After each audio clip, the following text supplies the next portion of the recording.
what better time to start than now? Wait, hold on, what? Wait, what? Wait for a second. I started the stream? No, who are you responding to about something being new? Oh, well, Space said... Well, Kamui, if I had to ask you, a full podcast about Orochimaru, does that sound new to you? Not in the slightest. Same, considering it's been the past 3 podcasts in a row, including this one. And I will say, it definitely makes my heart smile that you were on the same page with me by continuing your art thing. Now, obviously, when Immortal joins, if he wants to talk Boruto, we can let him do that, because, like, it's better not to put that on. But so what do you guys think Mamushi's ability is going to be? We are doing Orochimaru. Yes. What'd you just say? What do you guys think Mamushi's ability is going to be? So mean. Not yet. That can be one of your questions for him. Okay. Well, one of my questions for you, Kamui, is... It's not a question. Before Kamui's rewrite of Orochimaru giving back the one tails of the Sand Village troll to troll Sasori and be mean as he flees the Akatsuki, you know, that rewrite that you brought up the other night that we did in the previous stream. Here's some details to add to it. And to be fair, you've already read all of this and have already responded, but we'll get to that in a second. Some details to add to it. When Sasori first took it, it was Sasori who took it the first time in this rewrite. Well, in which case before, guys. Real quick. That was the funniest. That's in the rewrite. But he took it. Well, but that's to say the entire. See that's why it's Sasori. So that first part was to give context for the second part. They don't want Sasori to recapture the same Biju. I know. But the first part wasn't anything new. It's just me restating it for the sake of it. You're like emphasizing that it was. I know. Well, it's to clarify it, and so that's because Sasori is the one. Sorry, I emphasized the words first and was instead of emphasizing the word sorcery for you. Now, to be fair, you would be doing the same exact thing, right? I'm falling in the same pit trap you've already built twice now. Okay, I'm moving on. Sasori did it by taking Gaara's mom. Okay, yeah. Real quick. Just to really hammer it home. If you emphasize Sasori, I'm gonna have the same critique because it was Sasori. Start getting already. Well, thank you for saying in other words the same thing that I just said. Well, let me rephrase that. Thank you for saying the same things that I already said. Okay, but once again, Kamui, what you just said is what I just said, but in other words, again. What you just said is what I am moving on. So Sasori took Gaara's mom. In this case, there's no question about it. Zero's doubt. Well, there was no question. So Gaara's mom in this rewrite just is the Jinchuriki, just like Kushina. Hey, more Naruto and Gaara parallels. And Gaara just wasn't the Jinchuriki and was just born normally. Again, just like Naruto. So in this case, Gaara's mom gives birth, and sometime later, just to reiterate for those who are lacking the reading comprehension, sometime later, Sasori kidnaps Kirara after Gaara has been born. So, whether it's sometime later, like a week, month, year, years, I don't care, or if it's like Obito, it's the day of Gaara's birth, whichever one you want to go with. And I think the second one probably just personally. Like, I address later. Yeah, for the same reason that I do. The question is, do we like it better if Sasori is doing this as an Akatsuki member to complete his quota, or is it cooler if it's him doing this as Sasori of the Red Sand, and he's bringing the Akatsuki and Jinchuriki because he wants to join them? So before that, I just thought of an idea. Uh-huh. So there's the potential that this kind of messes up the Sasori fight with the reveal, because Chia might just know in this case. But what are your thoughts on this anyway? Instead of Sasori saying he used these to take down an entire nation, what if he says he used these to take down an entire village? And that village was the same village when he captured the Niju. So that's really cool, and I'm glad that we're on the same page, that it's not Sasori just pretending to still be on the Sand Village's side, and he just like leads Kirara out of the village and just like hits her in the back or something like it's Black Zetsu and no, he's going in there with explosions and everyone in the village is trying to kill him as he then goes after Kira. And she's going full Biju, unleashing the One Tail, Shukaku in the middle of the village, and Sasori's just beating it along with the village at the same time. Yeah, I feel like there's two ways to do it. Yeah. I don't think pretending to be a Sand Ninja, I don't like that. But my two options are either what you just said, which is the 100 puppets fighting the village. He took down the village. He can take down the whole freaking land of winter if we want to go that far. But the alternative is it's like Obito. He sneaks in, not because he's pretending to be a leaf ninja, just he sneaks in. Well, that's what they do the second time anyways. And then does a similar thing where he breaks into the birth room, like he just copies the Obito thing, basically. Exactly, considering the birth is weaker. Yeah. I mean, this could even be how Obito even found out in the first place that the Jinchuriki's seal is weakened during childbirth, instead of whatever weirdness with Mito was offhandedly explained weirdly. So, out of curiosity, do you know who was born first between Naruto and Gaara? Just as it is. No. I can double check the data book real quick. Go for it. Just the only reason I'm saying this is you could have Obito figure it out that way, or you could have Sasori figure it out that way. It could be like who comes first. Let's just find out real quick. Sure. Is that in the data books? Or do we know? But they'll have their birthdays, so you'll know. But are they the exact same year? Well, they probably. Well, we know their age, so we can just deduce it. Sure. Alright, so this is being annoying. I can't zoom in. Well, I know Naruto's is October 10th. Why did I just copy Naruto? Oh, but I'm gone. That is hilarious. Copy image. By the way, I don't know why no one's made a timeline of years for Naruto, whether they started at 0 at Kaguya or 0 at Naruto's birth, so that you have like BN and AN for before Naruto and after Naruto. Somebody has definitely done that. But nobody has is the thing. Or at least if someone has, it hasn't been known. The community doesn't care. We need to be the first. We'll spark it off. We'll make it go big. Right, well, Gaara's is incredibly blurry, but January 10th, they're both 12. I don't know what time of year the shooting exams is in. That was the only issue, but... So if it's the same year and it's January 10th, then Gaara is 10 months older than Naruto. Yeah, so I have another idea. We go to Databook 4, see how old they list Naruto, because we know his birthday's in the 4th Great Ninja War.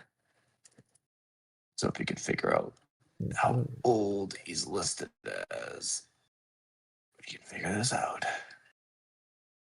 Yeah, he becomes 16, so he's 15 going into it. No, he becomes 17. 17, yeah, whatever, same thing. At least I got the number right. He was 16. It says 17 in Databook 4, so that's... So that would line up. So yeah, so he is 10 months older than Naruto. Based on this. Well, if I can... Alright, let me just do it this way. This is so stupid.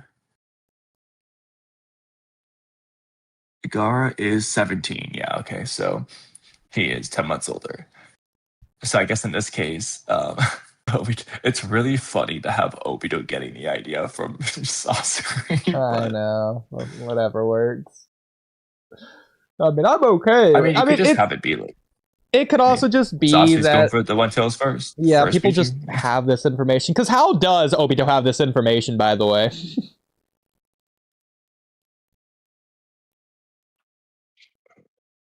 Maybe Madara. Yeah, but why would Madara know? Like, no, like who is Vito's like the Exactly. Persian jerky? Because at that point, it's public information. The Mito thing is public information. Why does everyone know that? I guess before Yeah, that's Mito, a good nobody would point. know, and so Mito probably would have just like gone to like the normal hospital for like a normal birth, and then like Kurama probably just broke out in the middle of the village or something, and from there is probably public knowledge. But I don't know. I mean, one. So this won't work with the rewrite you established, but might be something we can salvage from it. Okay, there's a thing we can do. Uh The huh. compromises. It's going to be similar to what's in series and similar to your rewrite. Not exactly the same, but it's going to be a compromise. So, as we know, the Sand Village is with Chio and Gara is doing a thing to where like the mom's giving birth and they make the unborn baby the Jinchuriki. So the premise here being the Sand Village could be doing a thing to where they like do like a birthing Jinchuriki processing is how they make their Jinchuriki is like the childbirth method basically. So like it could be that they're transferring it from the mom to the baby in a way that like works without them dying because of the childbirth process. So now I can't how we explain this, but they're doing the birthing method thing in general I mean, because of that. you're the first to Sasori admit that knows. you don't like that method is the problem. This was my way of Well, changing it to where that just doesn't exist. what I was gonna say is because of that, Sasori would know about this. So what he's gonna do is he's gonna extract extract the biju like as she's giving birth, basically, so in a way that it doesn't go to Gara yet, and he rips it out, and then he can explain to Obito that the seal weakens, and that's why he targeted it then, or something. Like Well, what I it could be a figured thing is because the Sand that Village knows that the seal weakens, so what they do is they just give it to the baby, I was or it figuring could that just he be a was just thing going to to. take Gara's mom's unconscious body to like the Akatsuki hideout in the same way that they're taking Gara's body there rather than like the One Tells itself. Yeah, I know, but I was trying to make a compromise for how Sasori could know, and then tell the Akatsuki so that it's not just public knowledge. I mean, it's ridiculous that it's public knowledge, but I guess it's not the craziest thing in the world. I guess it's fine if it's public knowledge. Could be. Well, okay, I have another You idea. know what? No, I actually I do know But no, something. I do know. Because Gara's the youngest child anyways, the last one born. She probably has had this problem like twice in the past with Konkuro and Tamari. So Sasori could just know from that. yeah, I guess in this rewrite, because of that, that's one option there. I guess, yeah. What I was gonna say though is just independent of Sasori knowledge. I was gonna give a reason for Obito knowing, and I'm sure you're gonna like it. Okay. So, Udi, who is a character who pretty much knows everything, would be definitely able to figure this information out, Like whether it's Zetsu. through Donzo, through Hiruzen, his standing in the village, all the rewrites we've done, anything, and he also Orochimaru. happens to be an Akatsuki member. Yep. So he's the one who tells Obito because he knows, Okay. or he tells Pain who tells Obito. Either way. I am down. So, can we just. This is the stupidest compromise of all time, but do we just have a scene where in the third war, Orochimaru and Sasori meet, and for whatever reason, Orochimaru brings this up? That's how Sasori knows. Well, I was gonna say, I think that's a funny way to do it. But if Sasori is already in Akatsuki, or if you could just bring this up to Sasori, Yeah, that's how he knows. I know. Because to be fair, Sasori will be out of the village throughout all of, Roth's children's birth. So Yeah, I mean, one solution, no. which we'll get to a little bit later in this rewrite, is hypothetically, I don't know if you, well, I guess we'll just get to this further craziness now. All of this, but Sasori isn't just some random guy. He's Rasa's child, Gaara's other brother. Sasuke parallels? LOL. With Itachi, obviously, with the evil brother. So, in this case, I don't know if we want to just be to where Kirara and Rasa were getting really busy, or if Kankuro and Tamari just are two other random sand shinobi on Gaara's team, and they aren't all siblings, so that Sasori is his only brother. I mean, you could do a thing. Okay, so given how Kankuro fights Sasori, and it's like you're the legendary crest with Sasori the Red Sin, you could just adjust that slightly to where it's like Rasa lied to the Sand Trio saying that their brother died or that they never had a brother. Like the point is that they lied. So they could, if he lied about his brother dying, he can be like, "You're my Sasori, my older brother that's supposed to be dead." If Rasa just lied about them having a brother, you just say, "Oh, you're Sasori, the legendary, whatever," and then they find out later in the arc that that's actually their brother. Okay. But in this case, Granny Chio just is their grandma. Yeah, The that's what I was saying, there, is that Granny Chio would be Kankuro's mom, and then maybe Baki would be Tamari's dad. You just have the family lineage go whatever way you want there. I think we just keep them all as family, but what you could do though is just have Granny Chio's other child. Okay, this does mess up Sasori's backstory if you do that, but let's see. Granny Chio's other child would be like killed by the White Fang, all the same, but that doesn't matter for you could just have Sasori be their cousin. I mean, something crazy is that Kankuro could be Sasori's child. That's that would be crazy. You could do it. You could. I just want to throw it out there. But just like how Axel wants to throw out that Rasa had Sasori's name and existence scrubbed from the records. Yoshimaru, Sasori's brother, that's another possibility. Yoshimaru is already weird anyways. I mean, the big thing is just kind of like Sasori's backstory. Only makes sense if his parents die. I'm just gonna have to rewrite all of Sasori at that point. You could maybe one of the reasons that Yoshimaru got so attached to Gaara, her sister's son, is because if Sasori was Yoshimaru's son, and whether she realizes Sasori just turned evil and left the village or whatever, or maybe she thinks that Sasori died in the Third War, and so then she would want to connect to just Gaara. To make sure you're aware, Yoshimaru is a boy. Whatever. It's Haku, okay? It's the same as Haku. Yes. Okay, glad we're on the same page. Except he's not dressing as a girl. He just has a little bit of a feminine appearance. Whatever. Probably a girl voice actor. But anyways. Thoughts on that, though? Okay, you know what? Screw it. In my rewrite, Yoshimaru is a girl. There. So Yoshimaru is Sasori's mom. Well, that's... So again, though, you're going to have to rewrite Sasori's backstory entirely. AKA Sandhawk. Yoshimaru's clearly not dead. Wait, what? If Sasori's parents aren't dead and they never come back, Sasori's backstory is not Sasori. Yeah. So you have to just change him entirely. Yoshimaru gave Sasori up for adoption. I don't know. I think having them I didn't even think about that. Is fine. It doesn't really do much extra if they are cousins. It's just kind of like, oh, that's cool. But they can be cousins. Sure. Yeah. So otherwise, you just have to. Sasori's just not Sasori anymore. Well, to be fair, if Yoshimaru is Sasori's parent, Sasori's parent dies at some point. See, whereas that works. The problem is Sasori for this rewrite has to be evil before the Gara Yashimaru scene. I know, I he know, become I evil know. later. I But it would give know. him reason to target Gara in the future and be mad at him. That he is the reason his parents died.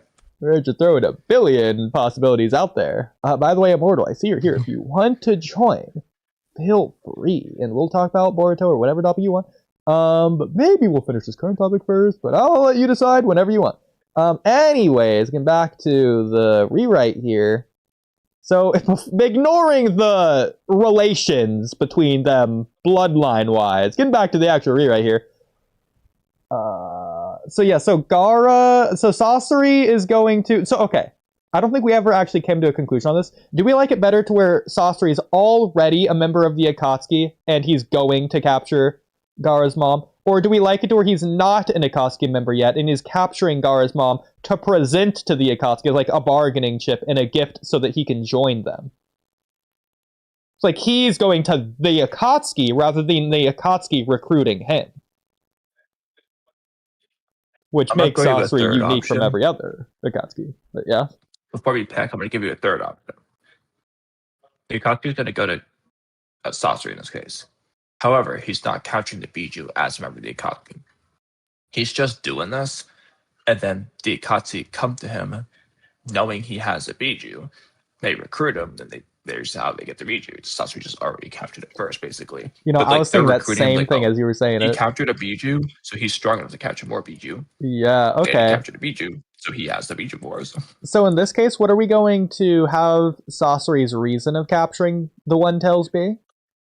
Was he going to do anything with it? Was he just screwing over the sand? Oh, to be fair, what's his reason for killing the third Kazekage besides making a puppet? What if his plan? Okay, this is crazy.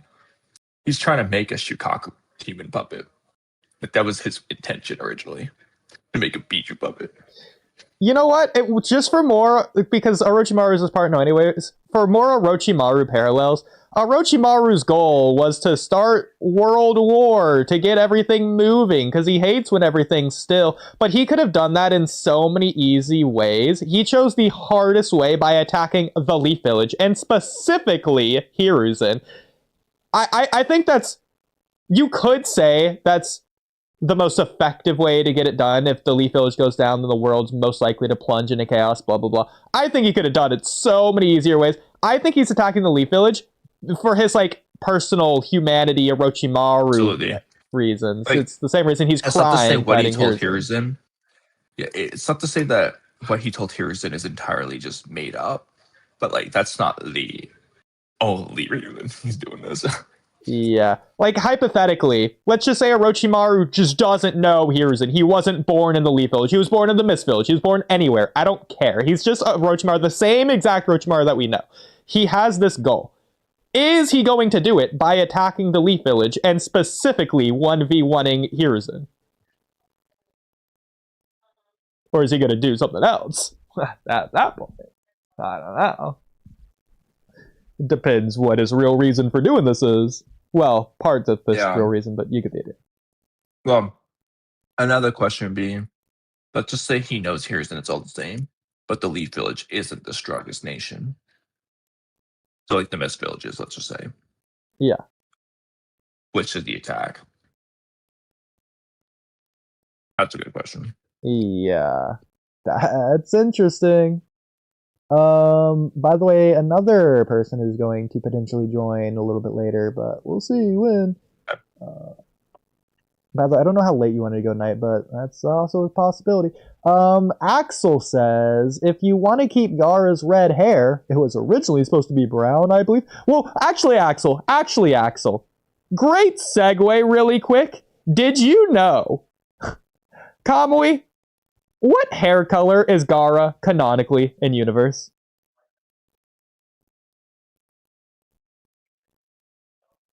Please, feel free. Let us all know.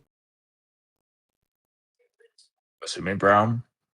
So, do you know why I'm saying that? I think they refer to him as a brown-haired kid in the manga early on. Do you remember where? Like, There's a couple of possibilities, but the first thing comes to mind is when Anko and the I forgot his name for a moment, but he's the other guy who becomes one of the Hokage guards alongside Genma and Rhino, and all the other people proctors are watching like Gaara into the after the Forest of Death. I think they refer to him as a brown-haired kid in that scene. Yeah, that's exactly where. You're exactly right.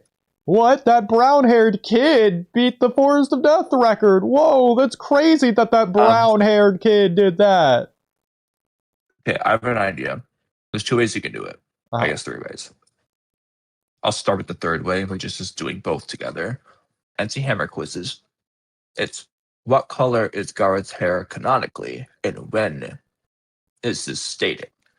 Or where is this stated? The other two options are just where is Gaara's hair called brown, and then what color is Gaara's hair. But I think you just do both. I already have that as a question here. What color hair does Gaara canonically have? Brown, says Anko, when Gaara beat the Force of Death record. Okay. That's crazy, but there you go. I didn't realize you were posting all these data book things in the chat, but that works too. Oh, that was just because they couldn't zoom in. So I did there. Well, it could have been a cool stream visual, but too late now. But yeah, as Axel's alluding to, the fact that Gaara has reddish hair and Sasori has light red. He has pink hair, but it's close enough. It's the same thing. Just say they're brothers. They can come from the same family. There you go. Easy. Close enough. But getting back to the rewrite. So I do like those three possibilities we presented, whichever one you want to go with, I suppose. But getting back to it, which makes Sasori unique. Okay. With Sasori capturing Gaara's mom, this makes Sasori more coolly relevant to the Kazekage rescue arc with Chio, and especially if Gaara knows Sasori did this to his mom, etc. It's just connecting everything a lot more in this way, with all the relationships with everyone. It's like, oh, it's basically, again, if this is basically Gaara's Itachi, which is important considering Sasuke and Gaara have so many connections. Which also connect back to Naruto, which connect back to Kimimaro, which connect back to Haku. But anyway, everyone has the same eyes in Naruto. So I thought of another thing. I'll add on to my response to this part after, but keep going. Maybe we could even have Gaara Sasori interaction in the war arc with this in mind. Or maybe Sasori and Rasa interaction. Or maybe Kirara's sand controlling Gaara's whatever it is, sand does something to Sasori, etc. Oh, okay. That'll be cool. This would be meaningful. At some point. Okay, so this works really well if like Sasori believes Gaara didn't love him.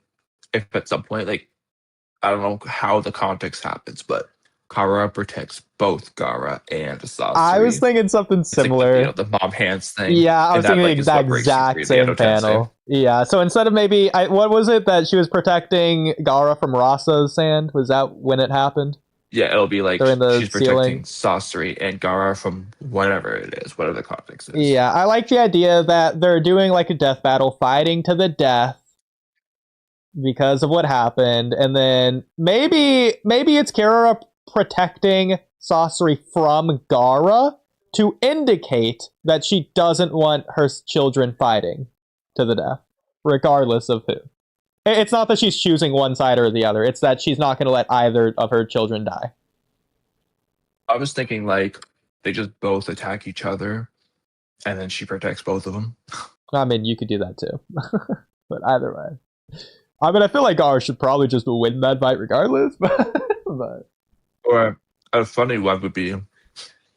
It's a funny one. So, Sasori's in Edo Tensei. So, Sasori Data would be cool with this. Data just decides he's just gonna nuke them both. He's gonna nuke them all, and the mom still protects Sasori, even though she doesn't need to. Yeah. I like the idea that maybe her will wasn't to protect Gaara, it was to protect her child. And if they're both her child, then the sand is just going to automatically protect the both of them. Um, But maybe because it's the following issue Gaara, there, it's only going to protect Sasori if Gaara is near Sasori. yeah, because I was gonna say, Kankuro and Tamari, if Gaara's sand isn't just like leaving the gore to go protect them. Yeah, which is funny. But it's kind of in a weird way similar to Attack on Titan. Shout out to Attack Titan. Spoilers for Attack on Titan. It's kind of like when Eren touches someone else to connect to them for the royal blood founding Titan shenanigans. It's kind Yeah. of like that in this regard, to where Sasori, if he's near Gaara, the sand will protect Sasori as well for the same conditional reasons or whatever. Kind of like that. And I think that works a lot better if Tamari and Kankuro just aren't Gaara's siblings. Just Lady Chio and Baki's mom and dad. Works that way better. It's so stupid. But it works for the lineage. If they're doing the clans have their own secret jutsu passed down anyways with the Ino Shikachou, do it for the Sand Village, do it for every Then village if to where that's the puppet point, mastery if and that's then the point, sand. I want okay, but if that's the case, Uh-huh. I want Sasuke to just have the Iron Sand instead of the third Kazekage, and his Iron Sand doesn't have auto protection, obviously, but like I mean, we could come up with a new he type has of stronger sand. we could come up with a new type of sand for Saucery as well, if we really wanted to. Could be cool. Well, I don't know what, but what I was gonna say here is, in this case, you can just rewrite to where Sasuke just has Iron Sand and his puppets, and the third Kazekage mystery is not a thing. It's just Sasuke's thing is that he's kidnapped, Shukaku and all that. And maybe destroyed the village with I his have 100 a puppets. He's I just have known a for that. kind of a cool answer. I don't know if it would make any kind of physical sense at all, but it's Naruto. It doesn't matter anymore, realistically. So they call him Saucery of the Red Sand, and that's a really cool nickname because of all the blood spilled on the sand and all that. You probably know where He I'm going just with this. has red sand. So yeah, basically, yeah. The reason he's going to be able to control red sand is because he actually does have the third Kazekage, which is the same reason he's going to go after him. He does have iron sand style or whatever. No one knows it because Sasori was never near iron sand. The way Sasori found out is by killing people, and their blood, the iron in the blood, seeps into the sand, and then he can control that sand, aka the red sand. He's controlling the iron sand in this case. It's just red instead of black. So that's why he's going to go after the third Kazekage. He's the best iron sand user. Okay, so does he have the blood of iron sand before the third Kazekage or only after? Before, probably. It's going to be like Haku, to where Haku, well, I guess Haku's parents just didn't realize Haku had ice released until later on. In this case, it's going to be similar to Sasori, to where Sasori's always had it. He just never had the condition to have iron sand near him to test it, I guess. He was controlling blood sand before then? I think that he would figure this out when he's in the third war. Like, he's just going to be like, whatever Shinobi before then. That's just going to be strong and killing people. Yeah, and he's just going to have his, red sand in the war. Yeah, that can work. In the fourth war, yeah. In this case, should he still be a puppet master or just be a sand user? Okay. Because I like the idea. Too, we can have him keep his puppets for his whole Chio and parents backstory thing, but also for the third Kazekage. Considering if he's in this case, if he's going for the rewrite, if he's going to fight him because he wants to prove that he's the best Iron Sand user or whatever, then he would probably want the third Kazekage puppet still afterwards, just as a prize or whatever for that same regard. You could have him maybe learn puppet style because he wants the third Kazekage puppet, just in general. That's ridiculous, but that's almost like Hunter x Hunter when your boy brought the shovel to Uvogin's fight. Kind of similar to that. It's fine. Something you could also do with food for thought is Sasori could be a puppet user without the puppet master jutsu, and the way that is, it's just like what Ryu does. He could just be using his red sand as his way of controlling puppets. Well, something You you can want it. do, if he's an iron sand user because he's controlling iron from people's blood in the sand, maybe he could take it a step further, and this is what they do in Avatar The Last Airbender. He could just be a bloodbender. He can just control the blood inside of people's body. Not to Like take away from Chozo. the Ketsurugan, but... Oh, like who now? Chozo, the only good Oh, JJK. yeah. JJK. Kind of like that, yeah. So I think that could be kind of cool. And at that point, he's basically puppeting people, and maybe that's how he got into his hobby of becoming a puppet master. He enjoyed the sensation of controlling people like puppets through controlling the blood in them. I think Just we're like just giving him Umbrella like Academy. 50,000 things. Must be too strong. I mean, it makes them a Yes. cool Akatsuki member. Maybe too Exactly. much. Well, it makes the coolest Akatsuki member even cooler.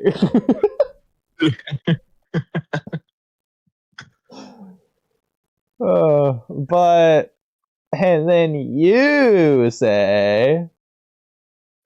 So I said, Yeah, this is the only The problem that I only thought about thing- this as well, by the way. But go ahead. Oh, that's actually yeah, next and there's message, but another this one is I'm gonna, this. a similar one I'm gonna add on. But Okay.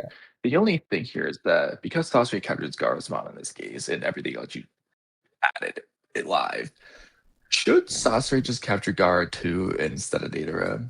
I wrote a reason for Datara doing it before the previous rewrite, but now it almost feels like Sasori has to be the one to do it. Although that the reveal of Sasori versus Kagura makes no sense, and those Hiroku puppet just, Sasori just bodies Gaara, but ignoring that part, like Sasori has to be the one doing it. And if that's the case, what is there for Datara? He's kind of just nothing. So I have a couple possible answers. The first one is... Also, real quick, another thing though is Naruto can't be going after Datara in that case. He has to be fighting Sasori because not only is Sasori the one to capture Gaara, all the other things you've added to Sasori's character in relation to Gaara, like Naruto's taking Sakura's spot. So Sakura's just running after Datara with Kakashi. But Kakashi's going after Naruto because it's Naruto. So that means Granny it's just Naruto 1v1ing Datara. Well, Granny G, because Granny G has to be with us. I mean, unless Kakashi just gonna ditch Naruto. It's weird, but Granny G and Naruto are fighting Sasori. And Sakura and Kakashi versus Datara, or it's just Sakura versus Datara.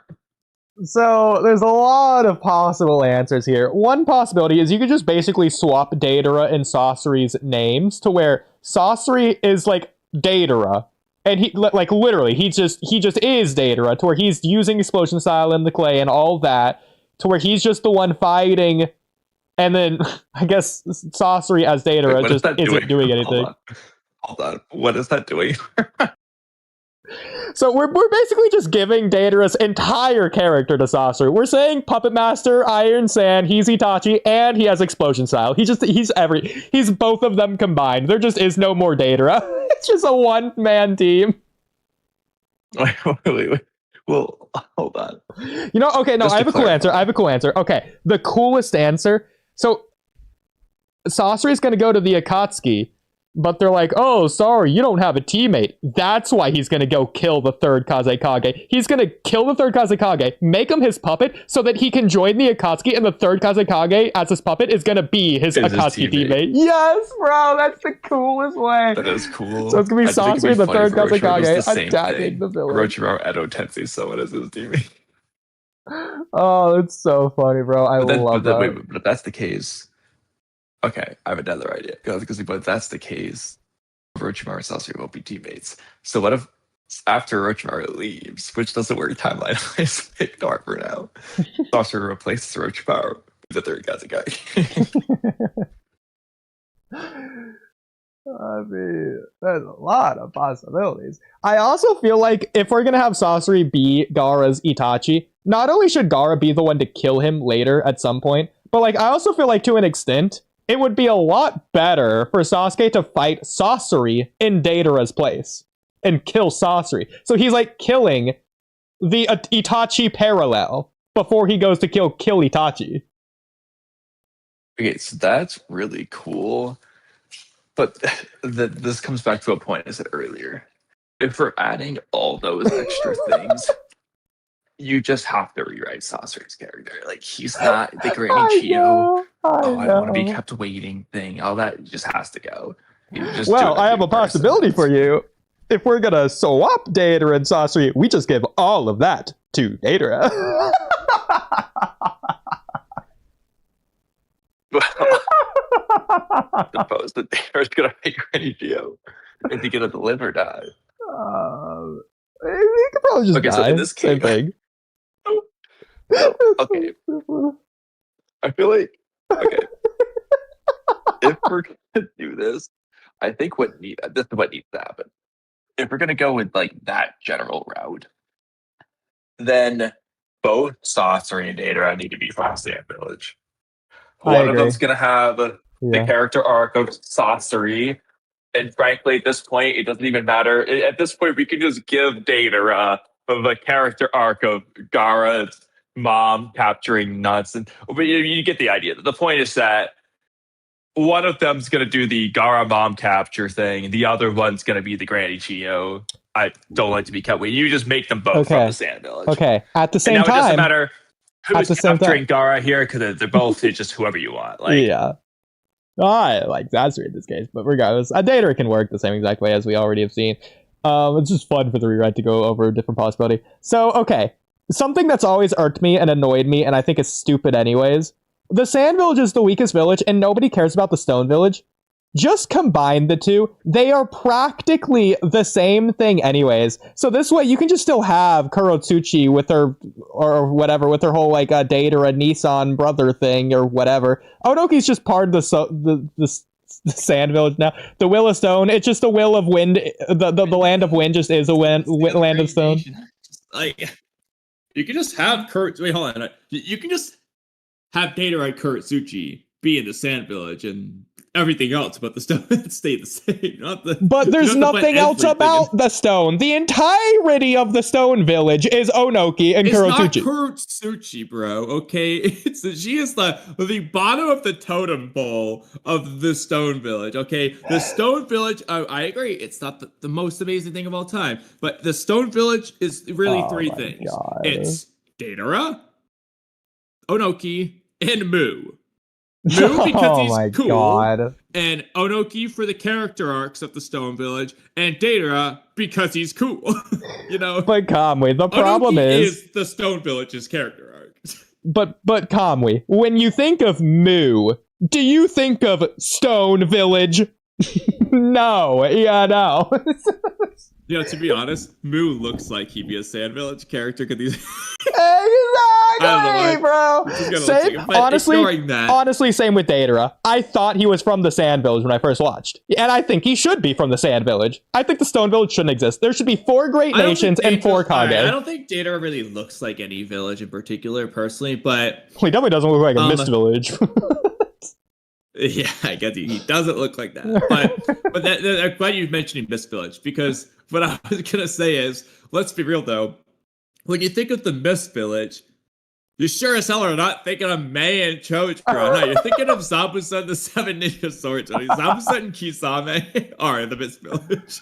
Listen, can we also just combine the Land of Waterfalls with the Mist Village? Just give them it. Why not? We already have other small nations anyways. We don't need a ton of them. Man, I'm fine with the what?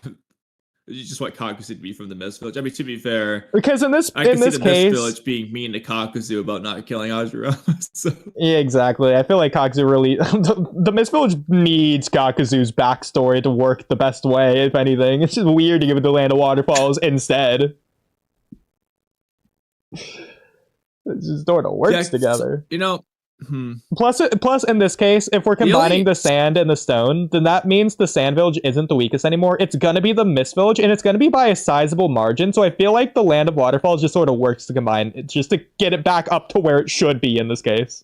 Well, the other thing is that the 4 Great Nations is weird. I feel like you gotta either do the 3 Great Nations or the 5 Great Nations. Like... What are you, allergic to the number 4? What do you mean? No, I just feel like you know, it works better. Like, Okay. There's no greater proof that Kamui's never seen Avatar: The Last Airbender. Well, also, okay, but also, like, so are you just gonna remove art style? Oh, we don't need to remove it. That's just weird, bro. They're doing the village, like the nations after the elements, and there's just not gonna be a land of Earth. There can be 5 No. great lands, but 4 villages. No, I don't. I say keep the stone village. You know. Oh no, we lose Datara. You know what? Who cares? Datara's cool, but he's not. I mean, the only thing screaming stone village, I guess, is that Earth release aspect. But Kakuzu's using Earth release. Okay, so it doesn't. You know, like. Well, if you're going to complain about that, using the mud wall more than any stone ninja. So you're absolutely right. It's not the end of the world. Same with when Konoha Crush first happens. There's like 20 freaking Leaf Shinobi doing like a fire style jutsu. I'm like, are these the Uchiha's descendants? What's happened here? Like, I know it's the land of fire, but I thought that the Uchiha were the ones renowned for fire style. Why does everyone have it now? Sarutobi as well. Okay, whatever. But anyway, okay, I'm going to complain about this.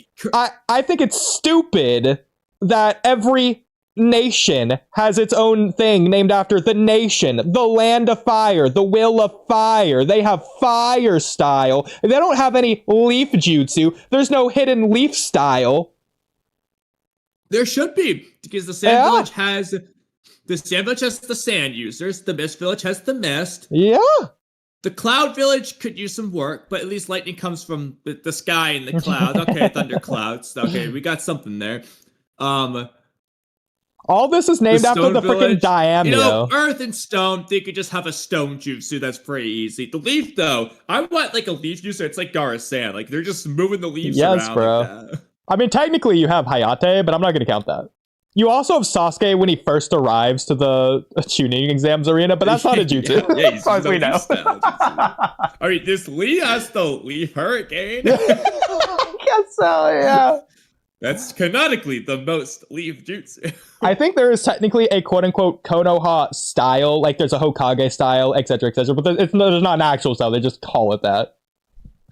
Hayate really might call this thing like Konoha style Crescent Moon Dance or something. I don't know. I mean, there's a lot of leaf metaphors, to be fair. It might have been Hidden Leaf style Crescent Moon Dance. That might be what it was called. Yeah, just think about all the different metaphors with leaves in Naruto, whether it's stomping on a leaf, setting a leaf on fire, grabbing a leaf, or like severing a leaf in half. There's a ton of leaf metaphors. I'll give them that at least. Yeah, but I do think having a leaf jutsu. I like, you know, we'll figure out who's going to use it some other time. But last in like 10 minutes from now. But real quick. But let's just real quick. Let's just remember the land of wind, the land of fire, all these lands. So for those who don't know, we're going to educate you. We're going to go to Naruto 101. You're taking the tuning exams, written exams, except I'm going to teach you the tutor course. The lands were there. The daimyo were there before Hashirama made the first village. The Warring States era had the lands. They've been around for as long as we know. Possibly Kaguya's era, if not before then, seemingly, possibly even. But the lands themselves were already established. They just didn't have the villages inside of the lands. Hashirama, I guess, just met up with the daimyo and convinced him to let him build the village in his land so that the daimyo can fund the village, which is how it even got its bearings in the first place, which is kind of weird, but whatever. And they sort of also kind of explain this with the whole like economic system, I think, in the Land of Waves towards the beginning of it, but I mean, that's just kind of interesting. But yeah, I mean, I understand it technically started, its source, its origin, its rooted, it's funded by the daimyo from the Land of Fire and the Land of Wind, and all these other lands had the same thing with their villages. But I still think the village should be like the first and foremost thing for the story. And I think it's stupid that they're using fire style jutsu in the Land of Fire with the will of fire when it should be hidden leaf everything. But that's my rant. I mean, so the reason why I'm gonna say is because Will of Fire, yeah, it sounds cool and all. No, But I'm totally down with that. what That's is cool. the Will of Fire? What do they continuously say the Will of Fire is? It's the will to protect this village. They don't say the will to protect this nation. If they said Yeah. that, so be it. There you go. But they keep saying again and again every single time. It's what is Hashirama saying? I won't threaten anyone who attacks this village. Say the land of the feudal lords house. He doesn't care. It's this Exactly. village. So the will of leaves sounds kind of stupid, but I so agree. I understand why Kishimoto would go for Will of Fire, Will of Stone. Well, actually, Kishimoto fucked up. Unless there's a translation issue, the Will of Stone. That is the Will of Leaves. He didn't say the Will of Earth. The Tsuchikage does what he wants. Inconsistent. He's doing it based off what sounds cool, because the Will of Earth sounds stupid compared to Will of Stone. The Will of Leaves sounds stupid compared to Will of Fire. He's doing what sounds cool, not what's consistent. The Tsuchikage and Daimyo have a long history. Yeah, I mean, I agree. It should be consistent. But you could argue it's better that it's not, but it probably should be, consistent. If anything, you could just probably reverse the village and land name. At least in that case. Real quick. Uh-huh. The leader of Shinobi predicts the land of... Well, okay, hold on. I was going to say, it's also called the Fire Shadow Hokage as opposed to, the Leaf Shadow. But yeah. Hashirama is saying the leader of Shinobi who protects the land of fire from the shadows, the Fire Shadow Hokage. So I guess Hashirama is thinking of protecting the whole land when he's doing all this.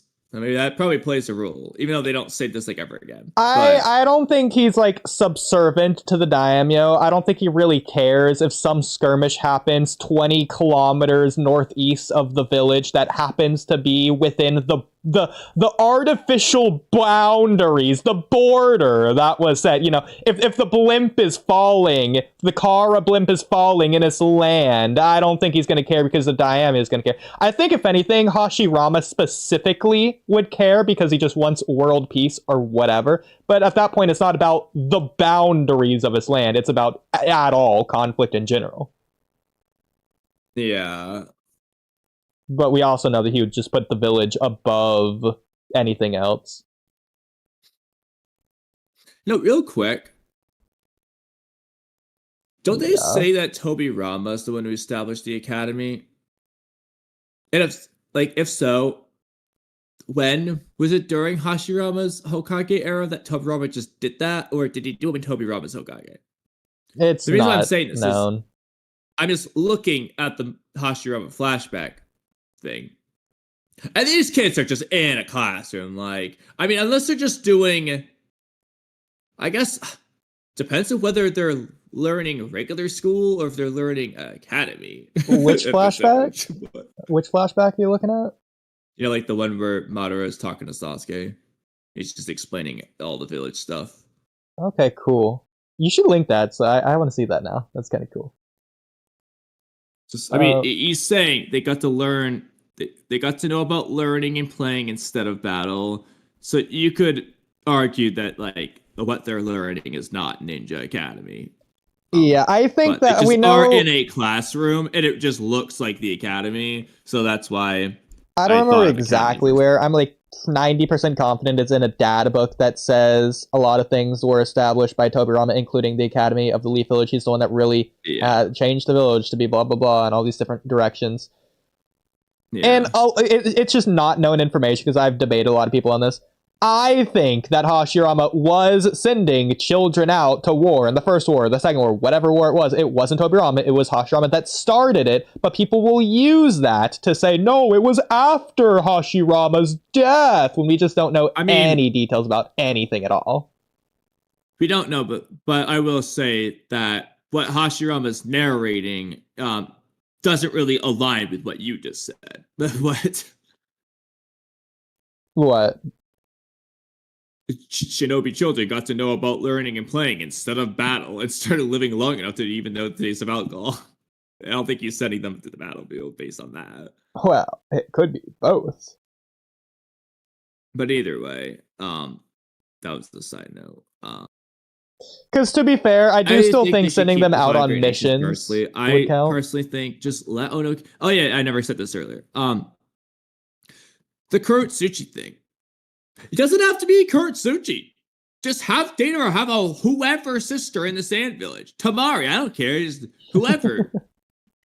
Gara. Whoever you want has a sibling in the Sand Village. You know what? Matsuri, everyone's favorite. Matsuri. There you go. She's got the personality to be calling Data a big bro. Yeah. No, I agree. Screw Kurotsuchi. I was just going to say have her be Tamari at that point. I don't even care. Especially if they are Tamari, literally siblings. You know, they're all siblings. Like, Data and Sasori, they're brothers. They all just left. Yeah, but bro, Rasa was getting around. That's right. Kara was pumping out children. I love it. We do have a lot of messages here. So Immortal. I mean, what's keeping you? Immortal, here's another chance here. And this I is invited you this time. You wouldn't want to just reject, your dear friend Kamui, would you? Sand Dabby. That's crazy. Just to be petty. Rasa sends them to an impossible mission, gave them false info so they'd end up ambushed by Sakumo. Yeah, if you have Sasuke's dad, also be Gaara's. Also that, I saw Rasa hated him. The proof Karura had a kid by someone else. Anyway, I think it's kind of cool. It's definitely an idea. It reminds me of something that happened in The Walking Dead, Daryl Dixon recently, that made no sense in season 3. But getting away from that, Oodie already did it with the Kabuto rewrite, so no worries. Okay. Nice, thanks for the backup. Headcanon, the people who said brown-haired kid are colorblind. I mean, that's funny, but I doubt it, since no one corrects him. Don't admit him very clearly, right? Reread this part. It's important contact. Okay, got that. What are you implying? She cheated. Okay. Well, they have their whole conversation there. Gaara is basically Historia in this scenario. I almost said which one, but that would be Ymir, not Historia.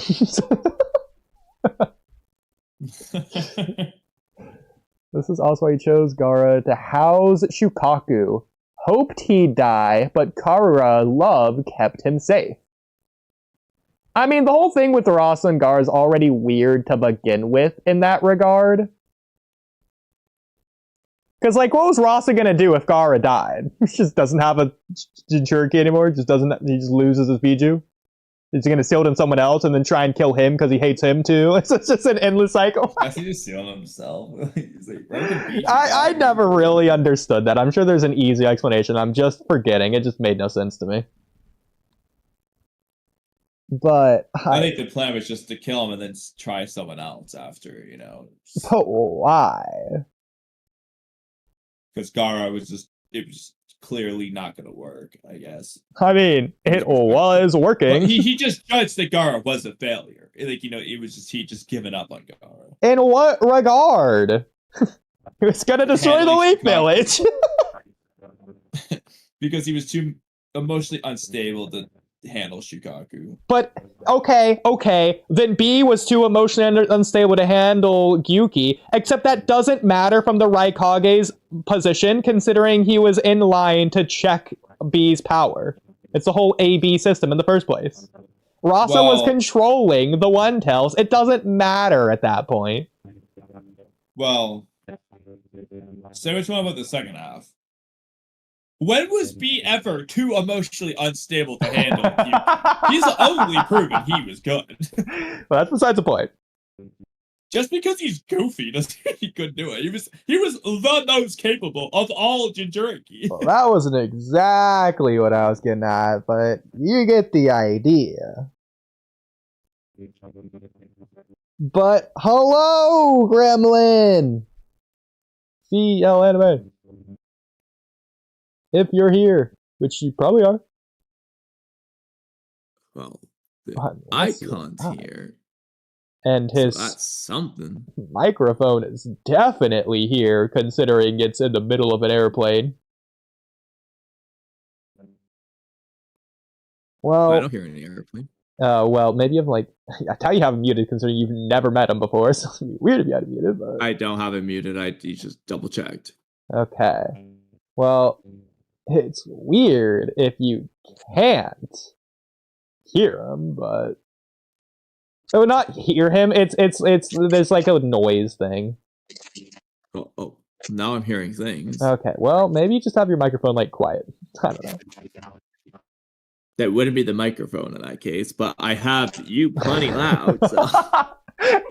you hate when I use one word wrong. You hate it, even though. Well, okay, one word. You got many on this podcast so far. Your list is looking at like 5.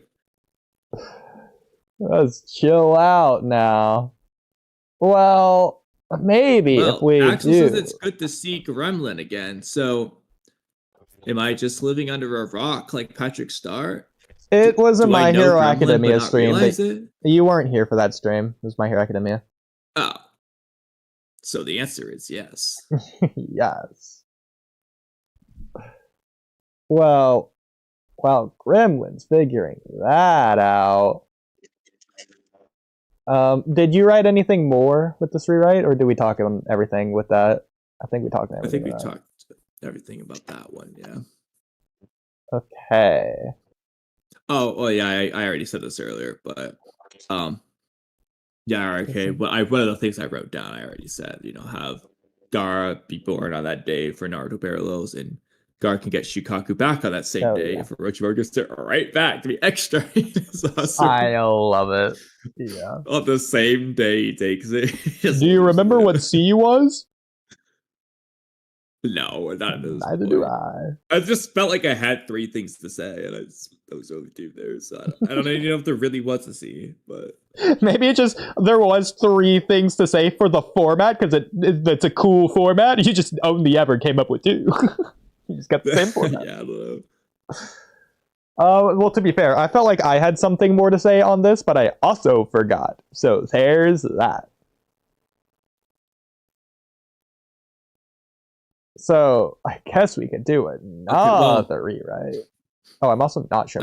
I had an idea. So is for while Gremlin's figuring out his mic, we could just do some of our really short ones, like some of these funny ones I wrote that are just like, oh look, like I feel like we're just gonna say it and move on. Okay, let's do it. So here's one. You want to share your screen? Look, I'm fine with. Okay, I'll let you share your screen. Okay. It'd just be easier. Is it doing it? Yes. Yes, you can make a request for a rewrite. Just write the rewrite space. You don't have to make a request for it. Just write it. Wait, what? I was responding to space. Oh. Yeah, you have to request it. We're gonna see it. We're gonna say something about it. Look, I'm fine with letting more than one character have quote-unquote tail beats levels of chakra. But don't sit here and have Karin say that A has quote-unquote Biju levels of chakra in the same arc that they're hyping up Kisame for being the tailless tailed beast. Like, I prefer to let Kisame be unique in this regard, aside from, Hashirama Madara, late work, Naruto Sasuke, whatever. The intro Hashirama, they can have it. But at the very least, I'll wait until the war arc to introduce another tail beast level of chakra. Which, in this case, Hashirama Madara and all of them, that would apply. Like, technically speaking, there might be a line earlier on. I know there's lines of Kisame having a lot of chakra, but the first time Kisame is called the tailless tail beast is after A was stated to have tail beast levels of chakra. Unless I'm forgetting something. That's just wrong. That's bad. That's dumb. Why isn't A the tailless tail beast at that point? So just remove that. Just say, whoa, that's a lot of chakra. And then Kisame's the tailless tail beast. Kisame's cooler than A anyway. So, look, Kamui, I get it. On one hand, yeah, that makes perfect sense. But on the other hand, I also don't want to fall into the pit trap that Daigo loves to point out, to where mangaka feel like they can only kill one main character per arc or whatever. To where it's like, oh, only one character can be Tail Beast level per arc, but I feel like that just doesn't really work. I feel like, if anything, there's also, if you start introducing everyone as Tailed Beast levels of power at once, it's like, all right, we're jumping into this next tier of power. Like, this is like the next They only benchmark. introduced 2. Yeah, but we're going And they into just war gloss over arc. one of them. But we're going into war arc anyways. It just sort of works. Honestly, I got a rewrite that you may or may not like. So, now obviously, Bijou themselves and Thurge and Cherokee are the exceptions here. Duh, they have Bijus. Hashira and Madara don't have Bijou levels of chakra. They have Bijou levels of ability/power. What do I mean? The Wood Golem can fight Kurama. The Perfect Susanoo can fight Kurama. But Kurama has more battery than Madara and Hashirama.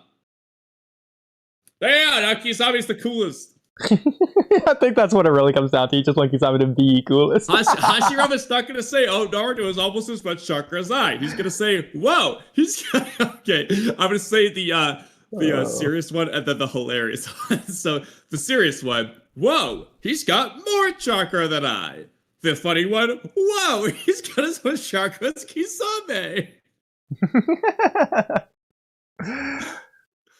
So Okay, we're gonna take this to the extreme. Oh, when Naruto senses the 10 tails, and Kurama's just like, oh, that's so much. It'd be different when in the Sage mode. He's like, you'll realize just how endless it is. He'll be like, you'll realize it's just like Kisame. Oh my god, there it is. Kisame has 10 tails as a amount of chakra. Because Samehara is the 10 tails of his child. Okay. This is we've changed it from a rewrite to a fan fiction. By the way, can I just say our rewrites have become over time just more and more extreme to where we're falling into the same pit trap that I criticized Daigo for in his rewrite. Like, we're not doing rewrites, we're removing Sai's entire narrative and just replacing him with a different character. Just like as an example.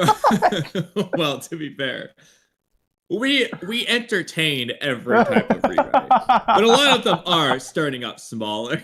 but yes, there are plenty of them that are just huge. Exactly.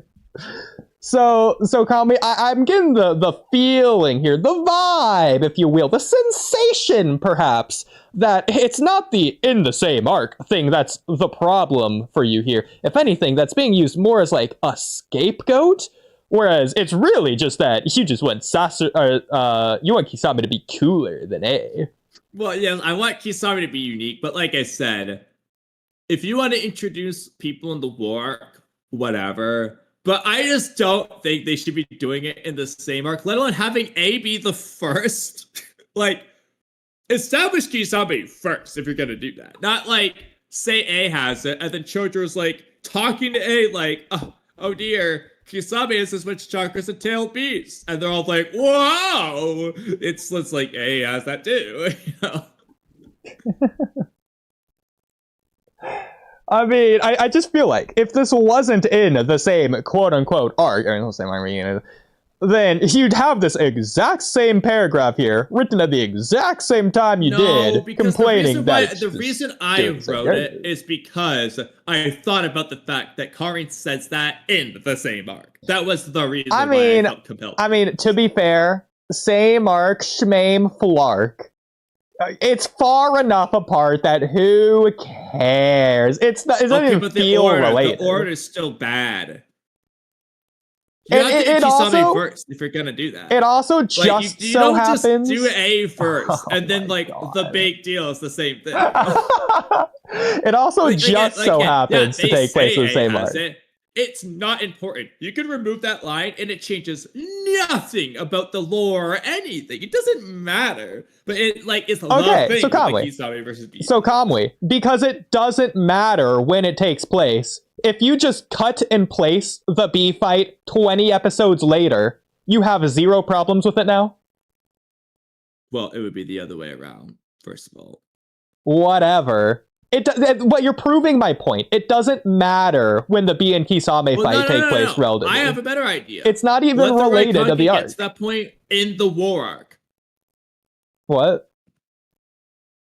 Just delay the Raikage's Biju levels of chakra until the war arc.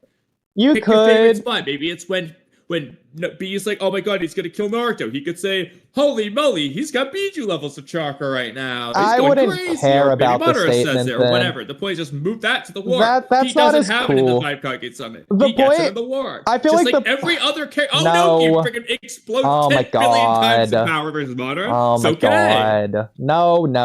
Because then people are just going to complain about the power creep problem that they already do, but more. I don't like the line because of what it is. I like the line because of where it is and who they're fighting. It's when he's fighting the dark, evil, cold version of Sasuke, who's becoming more of a monster. And that's what this feels like, especially with the music, the sound effects, the visuals. Everything here is indicating darkness of like some crazy monster, wicked power system that isn't ninjas fighting anymore. He's got demonic levels of chakra. Oh my god. Oh my god. There you go. You haven't quantified it. You qualified it. You quantified it too, but in the most vague way that nobody can actually quantify. It's because the quantification is so absurdly extreme in what it's saying. Not that he has a lot of chakra.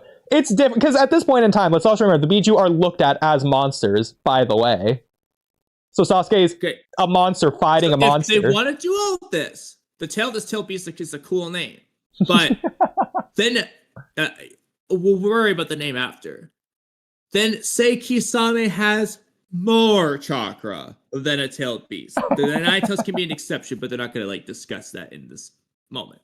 So that Kisame's, it's like, oh, we just saw tailed beast levels of chakra. Now we're seeing more than that. Guess what? A and B are supposed to be relative. Well, guess who's beating B? Kisame.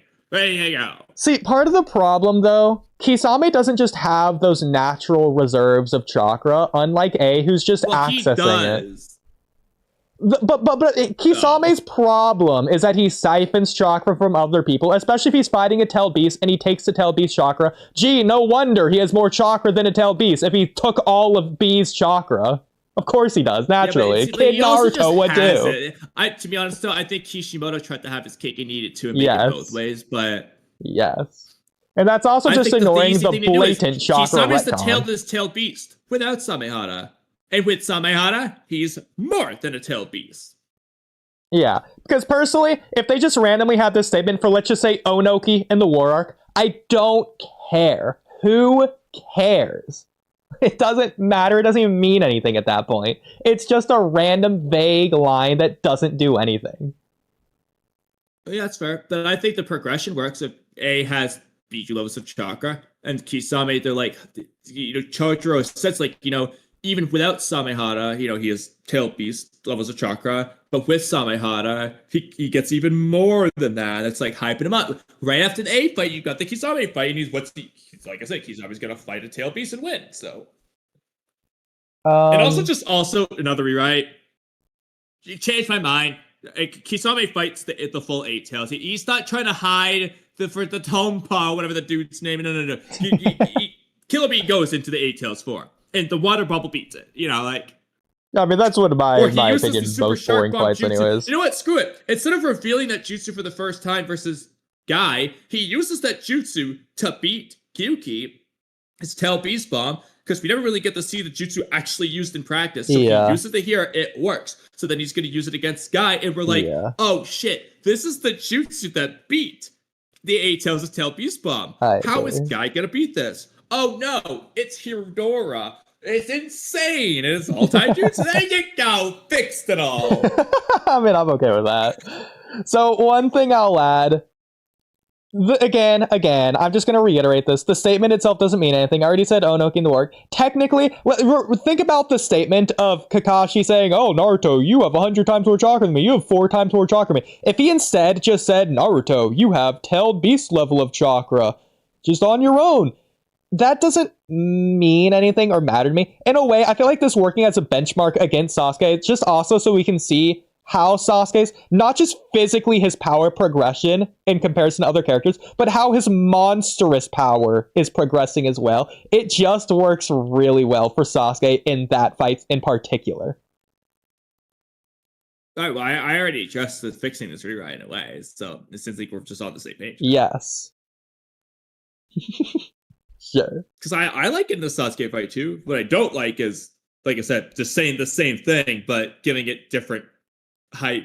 I mean, I think it's fine that both characters are hyped in the same way. I don't think that really takes away from anything. They're not hyped in the same way is the point. They're given the same statement, but one is the point and hyped up. The other is it's just said and moved on. Whatever. Well, I wonder what Gremlin thinks about that, since apparently Axel in space heard him, but neither of us did. Well, I heard like random noises. So did I. I'm assuming that's not what they said. Space says he doesn't really get your issue, Kamui. I'm rage baiting at that. Then listen. I feel like I explained my issue, whether or not you agree or not. Space says I am listening, bro. He's so rage baiting at this point. There we go. We back. There you go. Right. Hey, that's a voice. Wow, so good. Jesus, sorry. Everything kept sinking to different shit. It was fun. Sinking to the depths of darkness, just like Sasuke in the A fight. Yeah, you think it would be cool because I got everything hooked up through Bluetooth, so I got my own intro music when I get home from work, and then it's like I can't figure out what's connected to what until it comes down to it. I gotcha. Well, hopefully you've been connected to the conversation so you can give your thoughts on everything we've talked on so far. Yeah, for sure. I've been dabbling a little bit in it. I heard a little bit about Gaara at some point, which is my favorite character. I will go ahead and say that. Well, that's cool. Okay. Well, thoughts? If you remember what we were talking about at all? It was, I forgot who you were talking about. Something about colorblindness? You talking about brown-haired and colorblindness or this something. area. Well, let me ask you. Do you know what Gaara's hair color is canonically? Well, I'm pretty sure the data book says brown. But Okay. Apparently everybody knows this, so I guess it's not that crazy of an NCM question. But regardless of that, well, let me ask you, Gremlin. Do you have a problem? Do you think the story is bad because Kisame and A were called a tailed beast in the same arc? They were called what? I'm sorry. They were hyped up to have tailed beast level of chakra in the same arc. Yeah, that was. I mean, I kind of overlooked it. It was like when they said Kisame was like a tailless beast. Like I was like, all right, cool, whatever. And then you hear about Killer B, but then on top of that, you got the Gold and Silver brothers that were apparently on par with some tailed beasts, and it just seemed like they were just throwing everybody on some kind of level so that they could have some kind of fight during the war. It was like everybody else was already overpowered, so then they were like, oh, let's add some more to these guys, Yeah, I feel like part of it isn't just the reserves themselves having tailed beast level of chakra, because that's more of a passive thing. Yeah, Hashirama had tailed beast level of chakra in base. If he's just sitting around watching a movie, he has tailed beast level of chakra. Whoa, crazy. He's not doing anything with it. It's about being destructive with it actively, and I feel like B was really doing that. Like, he was using his chakra.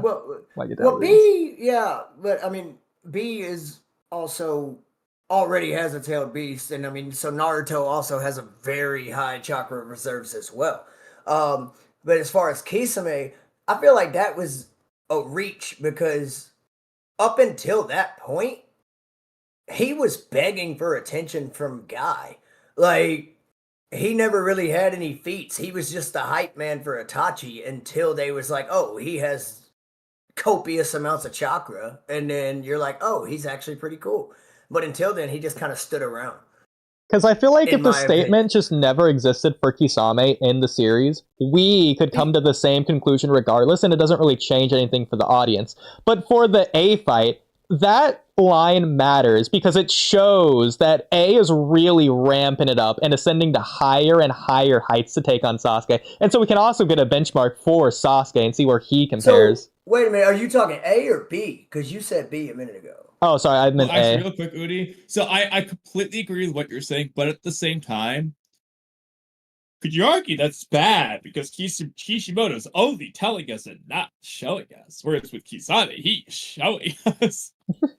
What the problem is, I feel like Kisame, again, if that statement, like, he's not doing any jutsu or anything that feels like it would require Tailpiece level of chakra. His 30% clone just spitting out the Red Sea, and then he's making this gigantic water bubble. He's doing the biggest water style scale jutsu ever. But I feel like Kisame should just be able to do that, and I feel like that's not Tailpiece level of chakra worth of water.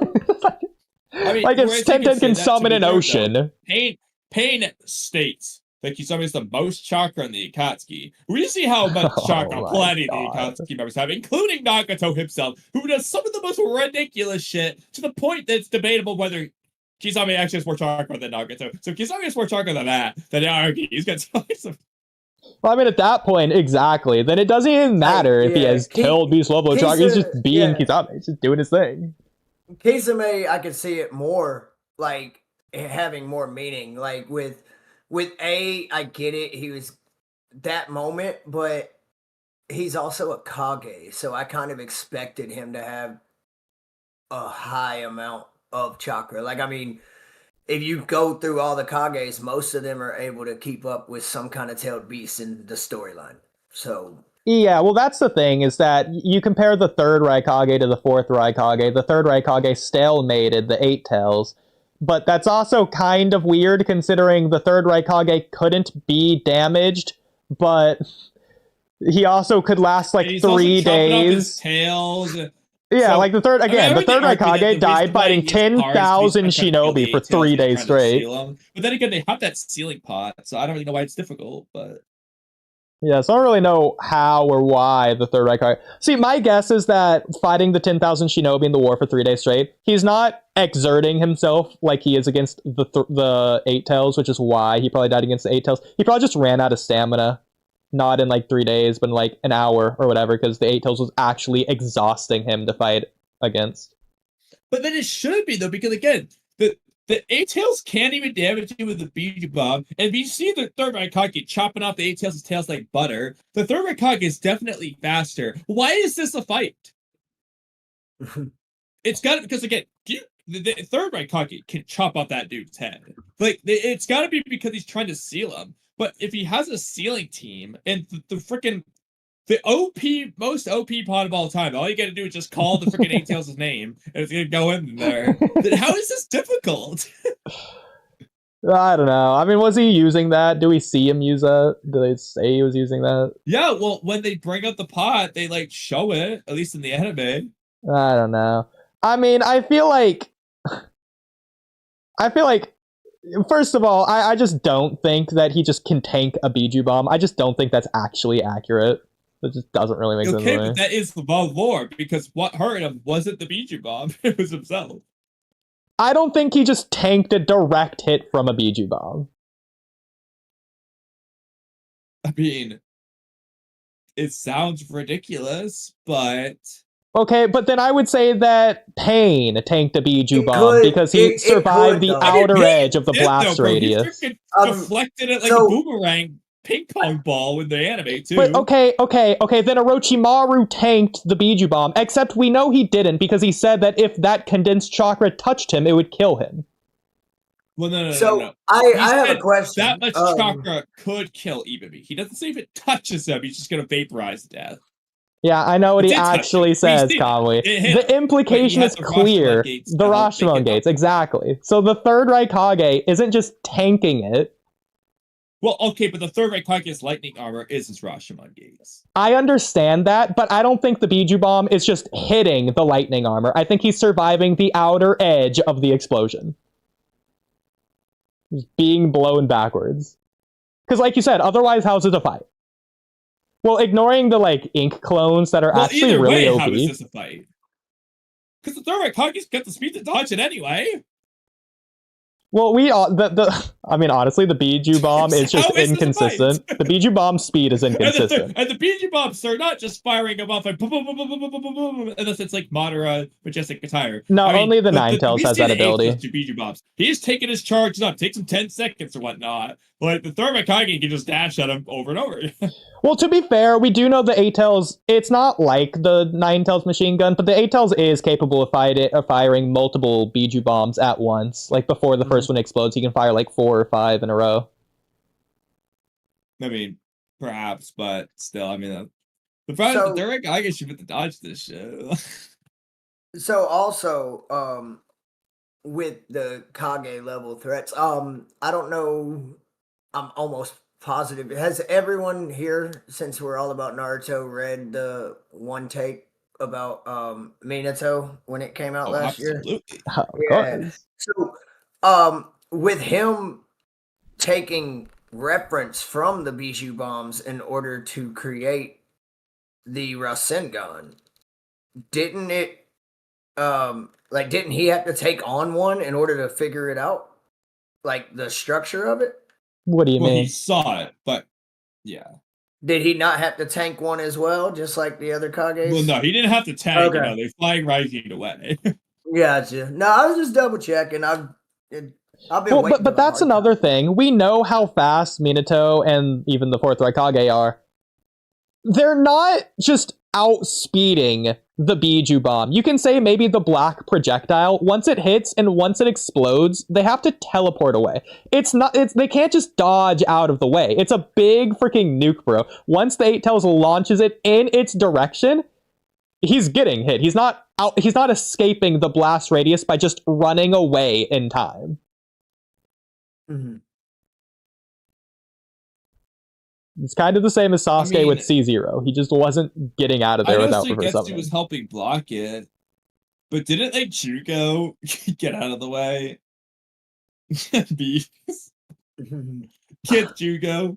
I mean, I don't think so. If you want to pull up, because it's when Suigetsu goes this big, cool water mode. That's my favorite thing of all time. But dude, it's so cool, and it never comes back, and it breaks my heart. That's one of the worst things in Naruto. I know. Also, this is just another instance. At least it happens, though. So this is another instance of something feeling like it's a huge level of destructive power that's dangerous and above what our current character should be able to deal with. That Biju Bomb in particular feels like it's going to kill them. But yeah, you would just it just has a it's generally. Oh, I'm not sharing my screen. Am I? You are sharing your screen. You are. Yeah. But like, I know. If you had a statement of, oh, it's Biju levels of power or whatever, it has Biju levels of chakra. Okay, we already know that, but like you see it especially in the anime, and it's like, oh my god, how are they ever gonna deal with this? That's the feeling that is supposed to be coming from it, rather than the statement itself, what it's actually literally meaning. I think that applies to the fourth Raikage, or fourth Raikage versus A fight. Oh my god, fourth Raikage versus Sasuke fight. Shout out Naruto training. How weren't? Bro, why would they bother throwing Naruto training in the middle of this fight? I don't understand. How did they not get hit? That singular rock saved them. Go back down. You see it. Yeah, right there. They hit behind they hit right there. We see here. Suigetsu's big and all. But he's not as big as the Eight-Tails. Okay? And this Biju is massive. This is a lot bigger than Suigetsu. To be fair, is it hitting just entirely behind them entirely? Like it's hitting mountain rages in the background? Yeah, like you see okay, Suigetsu's here. We see Jugo and them, they're behind him. They're really close to the Eight-Tails. They're really close to the Eight-Tails. Suigetsu's here, Jugo's here. But you Even see versus that? side, look at But look at the all this whole range, right bro. side. But all that right side he missed. See? So that right there. This No. rock is way bigger I'm than joking. this thing. No, I'm just saying, Kamui, if we look at that panel, they look like they're close to the eight tails. The Is above this one. them right here? The above one. Yeah, I don't think so. Is it? I don't Yeah, think it because is. I I was think gonna it's just say rocks. they are not by this rock. Yeah, I this think that's pose. just. I think those are just rocks. I think I they're think just we're off figuring screen. out a loophole in perceptions right here. That's all that is. The Ikimoto to these tails. No, but going to the above thing with the Biju bomb, because it's clear based on the Yep. blast radius expanding to where it does. If you go down, first of all, right there, you can see right there. They are close in the above panel now. Jesus, right there in the top right, you can see they're close to the eight tails. Yeah. And then you go down to the It's explosion. Like, how far did they get away at this point? Going to the explosion itself, yeah, right there. So ignoring that he's using it as like the laser beam, which doesn't make sense. The explosion itself, the radius of the Or the explosion. size of this thing, which is not how big it is in the work. Exactly. But the the center point of the explosion is far, far in the background, considering how big the explosion is. The outer edge of it, that's closest to B, it might be close to them, but like it might just be entirely missing them. But regardless if it's hitting them or not, the fact that the Not based center, on this, the way that this is doing this, like this is just expanding outward. Like this hit them. the center of the explosion being as far in the background as it is, just he's not. Really I don't even, care about I the don't know. explosion right now. They're hit by this. What does it do in the anime? How do they get out of this in the anime? Well, in the anime, it turns into a sphere, not a beam. Like That's what I'm saying. It could just be visually that's how it looks like in the manga, but it is just the sphere being launched and Kishimoto's just doing like speed lines or something crazy. So speaking of all of this Sasuke and fight. everything, I hate to do that. I did want to try to segue though, just Feel for free. the sake of time on my end. That's the Walky Talky way. With the messages I've been sending you about that debate for my channel, I would love for y'all's opinion now that we're here and we're already kind of talking about how OP everything is.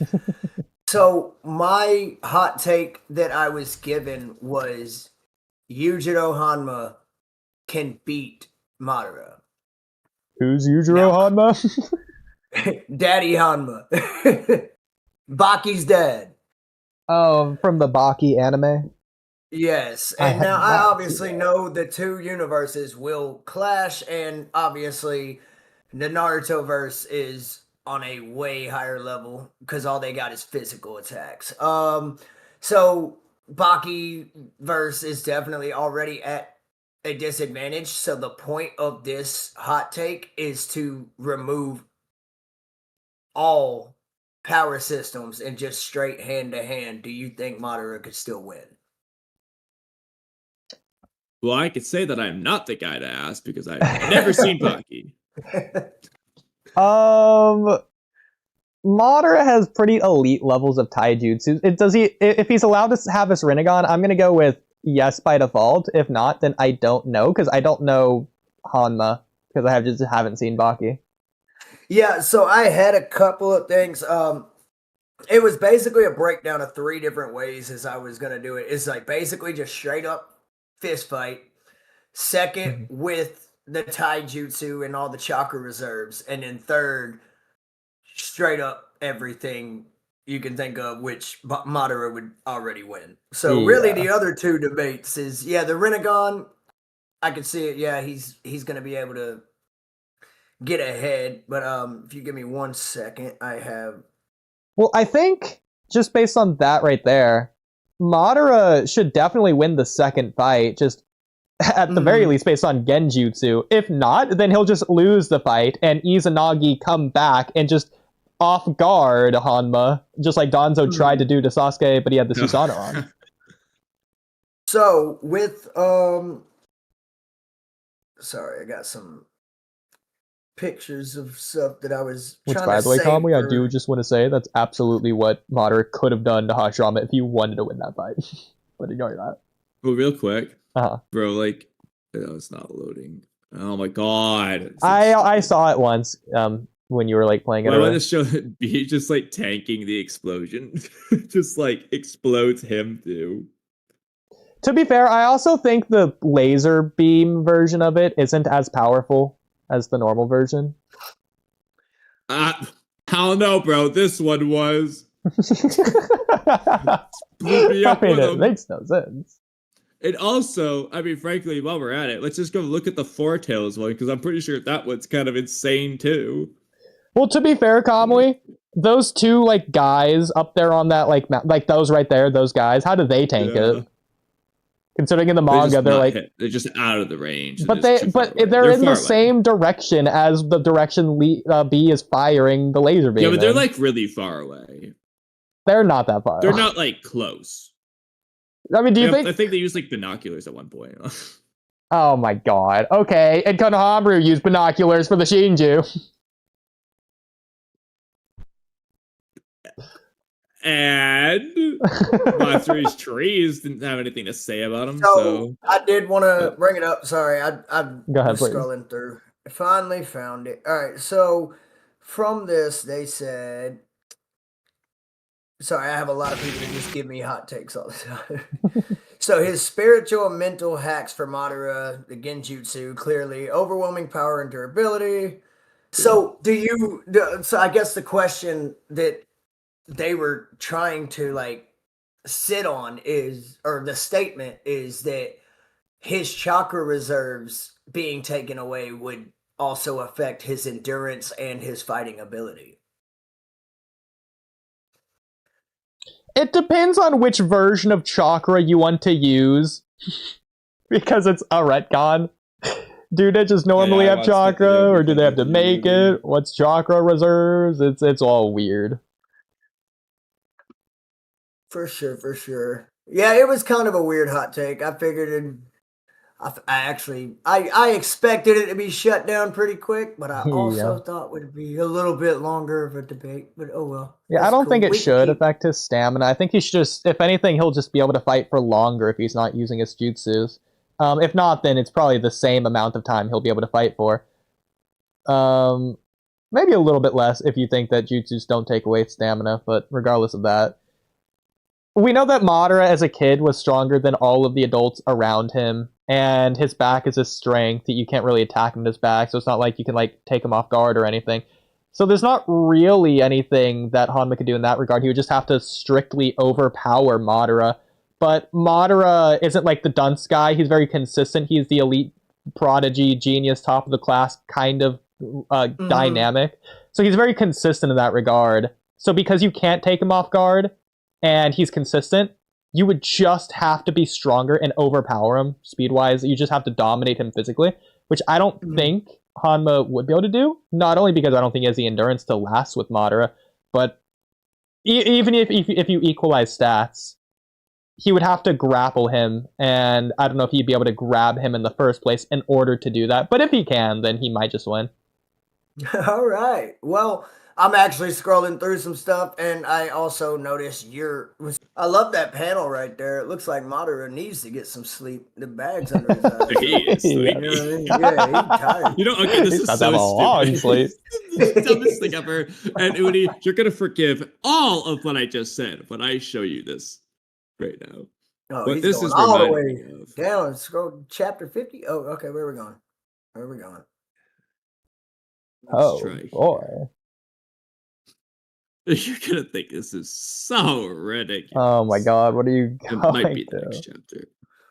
But I will find it pretty quickly here. So Sasuke dreaming, Sasuke asleep. Gonna look similar as my guess. Oh, Anko? Is the double elimination jutsu?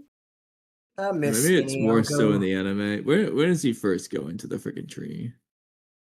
What are we doing here? Bro, I still want to know what the phase into solid object jutsu is. What jutsu is that? It might be more in the anime when he's going into the tree that like looks the what I was looking for. Orochimaru does this all the time. Orochimaru when he's like in the tree. It's not That's what just that Black reminded me of. Zetsu. Orochimaru does it all the time. He also does it in the Hiruzen fight when Hiruzen does the mud jutsus. I think it's No, like he does it a few times where he just like goes into the ground. Exactly. It just like disappears. I think it's just like his take on a But substance. even here, like, know, doesn't he go like- into he goes into this no. tree and comes out of a different tree, especially in the anime? I mean, I don't think it is substitution. I think it's just the real him, and I just don't know how he does it. Yeah, like look, he's just going into this tree. Everywhere. And again, Next he's thing not we like see him- destroying the tree. It's not like the headhunter jutsu where you just go into the ground and the ground's not there because it's displaced by you. He's like fusing with the ground.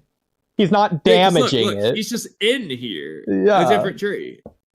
I gotta go find the anime. It's the same as Kimimaro with his bones. It's the same as if you want to argue Kaguya and the Ten Tails. If you think that's even canon. It's so ridiculous to say, but... No, I want to find the anime version of this now. Which would not be anything similar, but I don't care. 30. Let's try episode 30.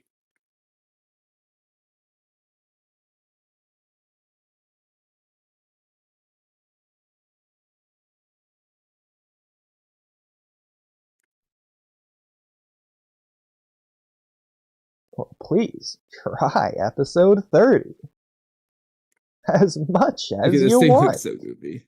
I still have no idea what you're looking for. Something to do with Madara laying down and looking sleepy, I thought. But real quick, Uh-huh. that I missed it, but that shot always looked interesting. Okay. Why did Sasuke just stand there and tank this? Man, sucks he didn't have Susanoo at that point, huh?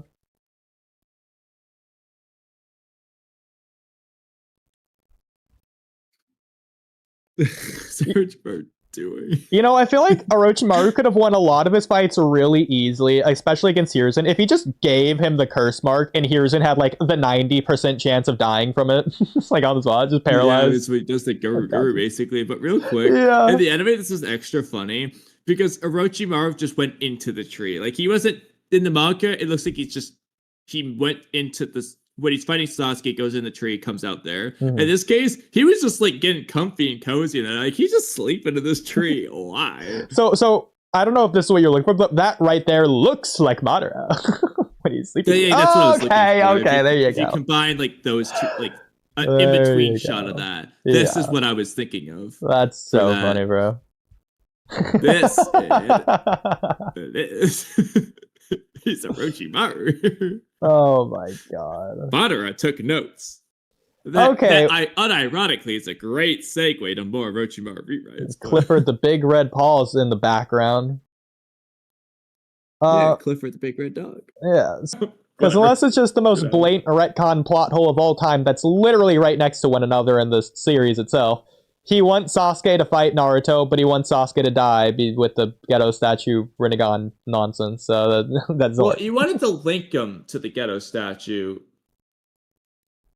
Presumably Yeah. because he didn't want to... See, the problem is it is just a retcon or a plot hole, because Yeah. it seems like the reason he wants to do that is probably so that he doesn't have to deal with what Nagato dealt with, linking up to the ghetto statue.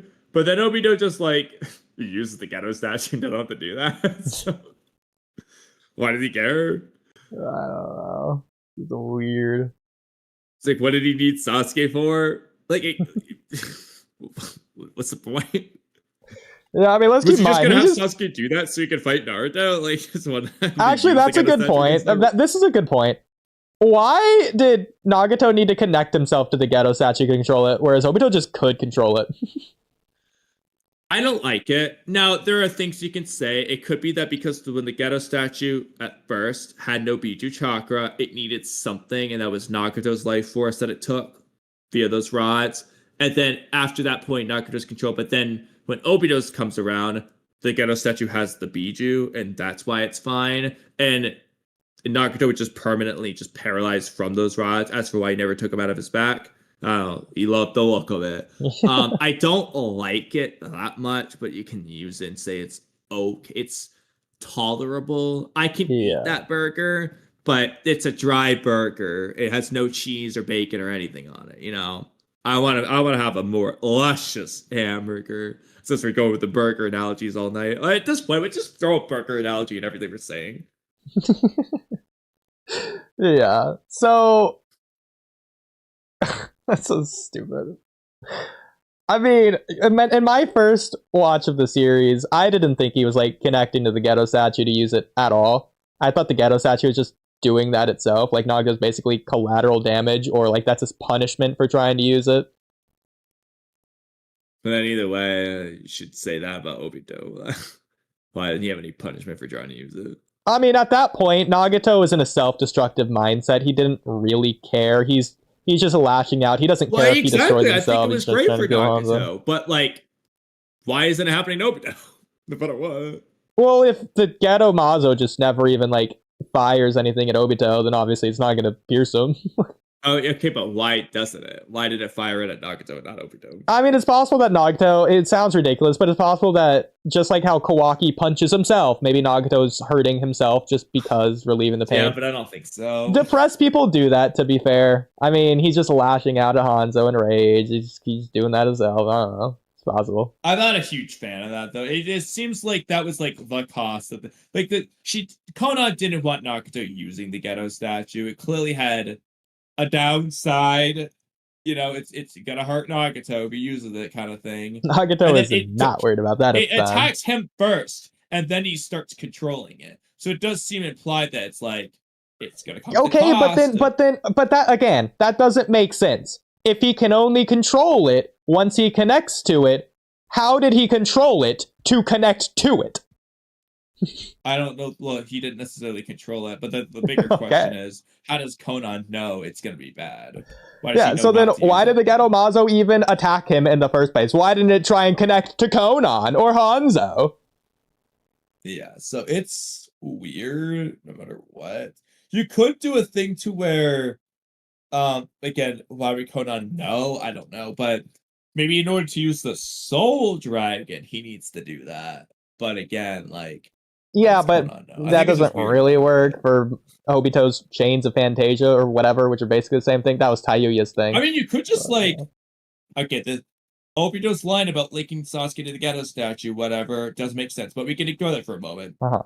You could just remove the rods thing entirely from the Naruto scene. He just isn't stabbed by the rods. I mean, you could. I think it's a cool thing. I don't need it, so I'm fine with removing it. You could also agree, just it's cool, but what about this? It seems like that's not what crippled him anyway. It's his legs are destroyed from Hanzo's paper bombs. That's what it seems like, but it shouldn't be. I think it should be the Ghetto Mazo, the big giant black rod sticking out of his back, not the one random explosion. But it seems like it's Hanzo's. I mean, I don't know. He's got his arms randomly in the Octavius thing device. I don't even know why they're in there. But ignoring that, freaking Donzo seal around his arms. What about instead of the rods hitting him, it hits Yahiko's dead body. Yahiko gets up, he has the Rinnegan eyes, and that's his first path of pain that he's controlling. He's just controlling the Deva path in that fight against Hanzo. Nagato is. That's when he starts. Was when the ghetto statue. That could be cool. Yeah, so that's how he gets his piercings, quote unquote. You can say they updated the piercings later on after the fight, but for now it's just in his back. Could just do that. That could work. Well, there you go. He just says his mindset is, you kill Yahiko, no, Yahiko's gonna kill you. Yeah. The only thing is, this doesn't really matter. But if that Hanzo's line of you're Yahiko, what's going on when he actually dies, won't make any sense because you'll clearly understand how that's happening based off this scene. But it doesn't really matter too much anyway. Oh, I forgot that line. Who cares about that line? Exactly. I mean, it's cool that Yahiko's killing him, but I don't care if Hanzo knows that Yahiko's killing him or not. Yeah, or if he's surprised about it. I mean, Kishimoto wrote that scene in exclusively for the audience, and not at all for the characters. I mean, it's cool that he's surprised. I think it might be better that way, but I do think it'd be really cool to have the Tendo Pain here, or the first path to pain right here fighting Hanzo. Yeah, I mean, I'd be down for that. I'd also be anyways. down for like, again, I don't really know how we can write it to where Naruto can win, but if I've always felt this way. Tendo Pain should have all 6 paths of Pain's abilities. Like, as a Pain goes down, he gets that ability back. Like I don't know how Naruto's gonna win, but it's so cool. I love it that way. Okay, I mean that's funny, but yes. Alright, so anyway, So just real quick, back to the, and we're not going to continue on it, just for clarification's sake. You understand why I think, or at least I thought, that your burger and bridge analogy for the Nexus was ridiculous and stupid in response to everything that I said about it. well, it was meant to be silly, but Obviously. but it's because it didn't seem like you were getting what I was saying. So. Well, what I'm saying, the reason that the word is important, it all comes back to that word. The reason Madara is trying to accomplish... Well, no, we've established the word's not important. Now that we clarified that he just sets casual relationships, so we don't need it. I know that, but... Yes, I know that Infinite Tsukiyomi is written on stone tablet, blah, blah, blah. That doesn't matter for this. Madara's ideology, not Zetsu's, Madara's, the reason Madara himself wants to do it outside of reading it on the stone tablet is because the Infinite Tsukiyomi was his method of going about the Nexuses, severing all causal relationships. Yeah, which is... I still like the idea that Madara wants to make the dream world as opposed to like everyone's dream world. But I mean, that's fine. I mean, you could argue that Madara thinks the Infinite Tsukiyomi is his dream world. Or like, is the world. Yeah, but I still like it. But it's yeah. And just as you were saying that, I just liked it even more. So obviously, burgers and bridges can exist in the Infinite Tsukiyomi. Madara has no problem with burgers and bridges. Land masses can exist before the bridges. You know, burgers are a human artificially created thing. It's not a nexus. It's not a okay, you know what? Real quick. I'm sorry to talk about bridges, but I've got some goofy rewrites. Oh, God. The Final Valley. Should there be a bridge there so that Naruto and Sasuke can fight on a bridge? You know what? It's safe for Madara versus Hashirama. So he's gonna cut that bridge in half when he fights Hashirama. I'm going to say no for one specific reason. You know the Naruto lasso thing that he does? That Daigo hates, that I love, and that I think that Naruto can and should be able to do in base, since he can do the multi-shadow clone jutsu in base. Yeah, so that Why jutsu... wouldn't he be able to do it in base? Who said he can't? Daigo. It's not that he says he can't do it. I don't think he said that anyways. It's just that he's understanding that Naruto did it because he has the QB chakra at the time that he does in the Naruto vs. Sasuke fight. Ignoring that he does it in the movies and the video games, but specifically in the video games, he does make a bridge of shadow clones. Not a lasso, but a bridge. It's the same thing, but like more sturdy technically because the clones are like more latched together. Alright, compromise. What if Sasuke destroys that bridge? He's cuts in half, so forcing Naruto to reconnect the bridge. He's reconnecting that bond with the shadow clones. I mean, that's funny. I'll just say that first of all, Naruto does the shadow clone lasso in base in movie 2. And probably a couple other fillers, but not a QB chakra thing. He just does it generally. And again, in the video games as well. I don't know where, but I feel like I remember him doing it in a filler episode somewhere. Yeah, he does it in the Ultimate Ninja Storm 1, which is Kid Naruto Part 1. I think he does it against like Shukaku. In fact, it actually, you know what, thinking about it, the first time he does it in canon, in base, in canon, is on Gamabunta's back. Well, he also, like, when he does the Shadow Clone Jutsu, 1,000 Years of Death thing, it's not like a 500 clone lasso, but he does do the principle of that lasso, if you like, when he's throwing himself and stuff, I feel like. I guess. But yeah, in the manga, he only does like the 5 clones to like throw the kunai on the finger to latch off of it. Kind of like how Sasuke in the Yoroi fight throws a kunai on the ground to grapple Yoroi better. He's like, Naruto's in the same thing to swing himself with the 5 clones, which is cool. I mean, they could have just done both, but ignoring that. But yeah, I think that Naruto could just make his own shadow clone bridge for them to run across. I think that's cool. We're just timing up Naruto's chakra reserves, but ignoring that. Yeah. Real quick. Uh-huh. So I'm just telling you right now, because I'm sure you've noticed. We have a choice. And I have an hour. 3 o'clock. We're done. So we can do more rewrites. Or we can look into the bottom left of our screen. I'm gonna leave it up to you. It would be very fun to do the bottom of the left of our screen idea. Is there a rewrite you had in mind? Do you want to do a rewrite first? Is there one that you're just getting? You're just at the very least do some of these short ones. Sure. That should be short. His Ultimate and Storm one also, yeah. I was gonna do one while what was the name again? Forget the letter R. It's what? It starts with the letter R. That's what I'm working with here. Oh no, it's Gremlin. The Gremlin. Well, that doesn't start with the letter R, but close enough. Okay. Screw it. We left this jutsu anyway. When Orochimaru comes up with the Hydra, the last jutsu Orochimaru uses before he's sealed in the whatever jutsu before he's sealed is the whatever jutsu he used versus Hiruzen and Enma, and it damages Itachi Susan. I'm talking about like in addition to the video game laser beam Bijubon thing. Now he's also using that the hand side wind blowing whatever jutsu. He's using that. And then he laps, he gets cocky and tanks the Totsuka blade. But oh no, it's a Totsuka blade. Whoopsie daisy, silly me.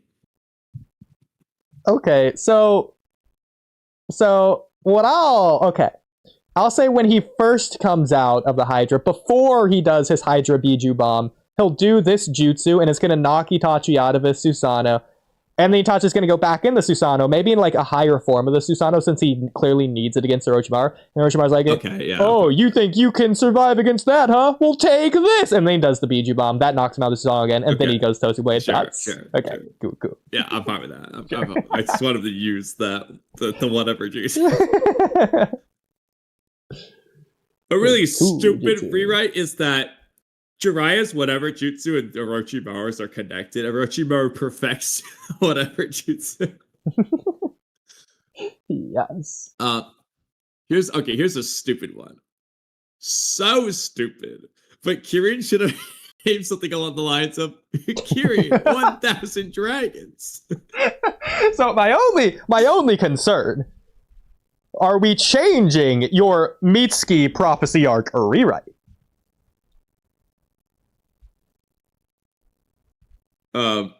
Correct me if I'm wrong. The name of the jutsu that Mitsuki was going to go and do, that was a Snake Dragon, was just going to be Heavy.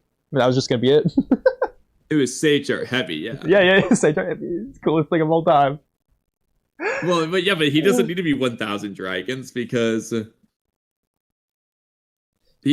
reason for this is because Chidori 1000 birds. So Kirin 1000 dragons. So okay, if we're doing that, then this is so stupid. And your Mitsuki, okay, this shouldn't be the case. This should be for our rewrite abridged. We abridged our rewrited version of the series. Yeah, where Mitsuki has a line, something along the lines of, Sasuke needed 1,000. I only need 1. Or he's like Sage Art. 1 million snakes. Whatever works. I like it. But anyway, how about this one? Orochimaru created Edo Tensei. Sure, we're on the same page. And it and the immortality jutsu are fundamentally the same concept. They kind of are in a way in series. That's why I'm saying this. So once he mastered one, the other was right at his fingertips. So I actually have a Naruto topic, not about this, but that relates to this. It's a good segue if you want to go to it. It's like, I think probably the most recent Naruto topic I wrote. If not, it's going to be really up there. So scroll up. Wait. Oh, you know what? It's not. It's going to be a little bit up because I edited it, didn't I? Sorry. I need to search. Keep going. I don't quite remember. That's part of the problem. But I'll see it once I see it. You're gonna keep going up. Yeah, how far up? No, not far. But keep going. I'll let you know. Just keep going. Well, it's gonna be my topics, and you just scroll just straight past yours. Because it's one of the edited ones. It's probably one of these. Hold on. I can't read fast enough. It's probably one of those. Okay, yeah, it's gonna be the bottom one here. The bottom one there. Yeah, that one. Okay. Oh. Yeah.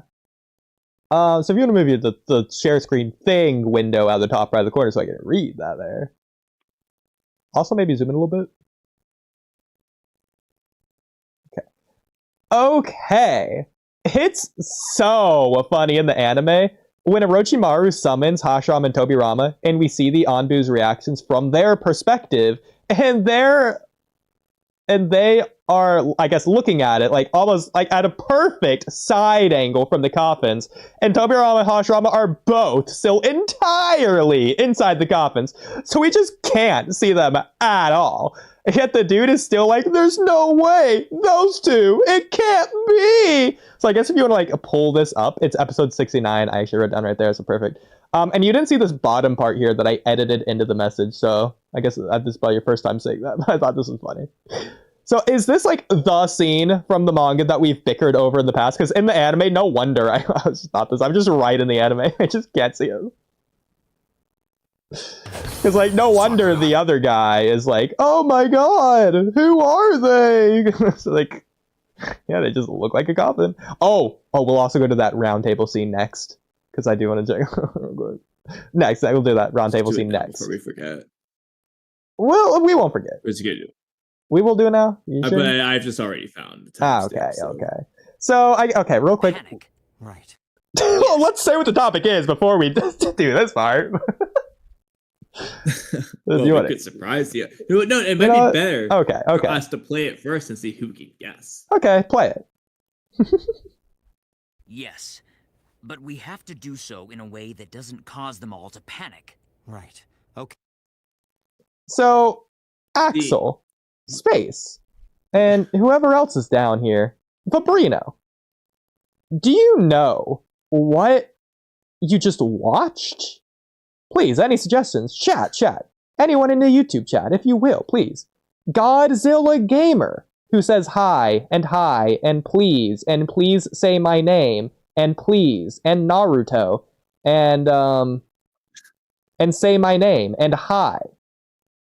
So, Godzilla Gamer, do you have any guesses? What about you, Killer Gamer YouTube 8550? Accept the pain, know the pain. Do you have any guesses of what we just listened to?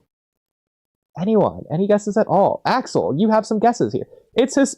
not that, okay. Nope, I was half paying attention, to be honest. LOL. But now I'll look if you play it again. To be fair, Axel, you were in the same position as I was in. I wasn't paying attention when this scene first crossed my active brain thought process. Well, passive brain thought process. Go ahead. Safe place immediately. Yes, but we have to do so in a way that doesn't cause them all to panic. Right. So, Axel, I will say, yeah, I can't figure out what the other possibility is, but there's something else that also feels familiar in a different way, but I can't think of what that is.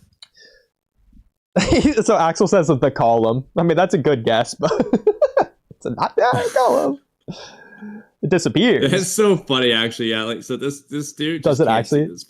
Does it actually disappear? Let's play it again. I want to pay attention. Does a column disappear? I think it does. Yeah, you're right. Let's pay attention to their hair. So the brown hair guys on the left, the dude with like the hair buns in the middle there. Does the column disappear? There's Aruka. Then we have no choice. We should evacuate the students to a safe place immediately. Yes, but we have to do so in a way that doesn't cause them all to panic. Is that guy? Okay, here's what we're all going to do. No, it's... well, okay. You can see it there on the right, but, like, compared to where it is with the brown-haired guy, so now you go back to the previous scene to see if that is consistent. Yeah, bandana dude and this guy. Yeah. So I think I feel like it's more... Yeah, it got too small, because Iruka shouldn't be able to see as much of them as I feel like. Or at least he could see them, but like he'd be like leaning to the side a little bit, and also, the pillar would be clearly like in the way. You'd be only seeing them like cutting off their also heads. If we look at the color, it's like a dark brown, and then the top part is like a lighter color. It's clearly not that when we look at it there.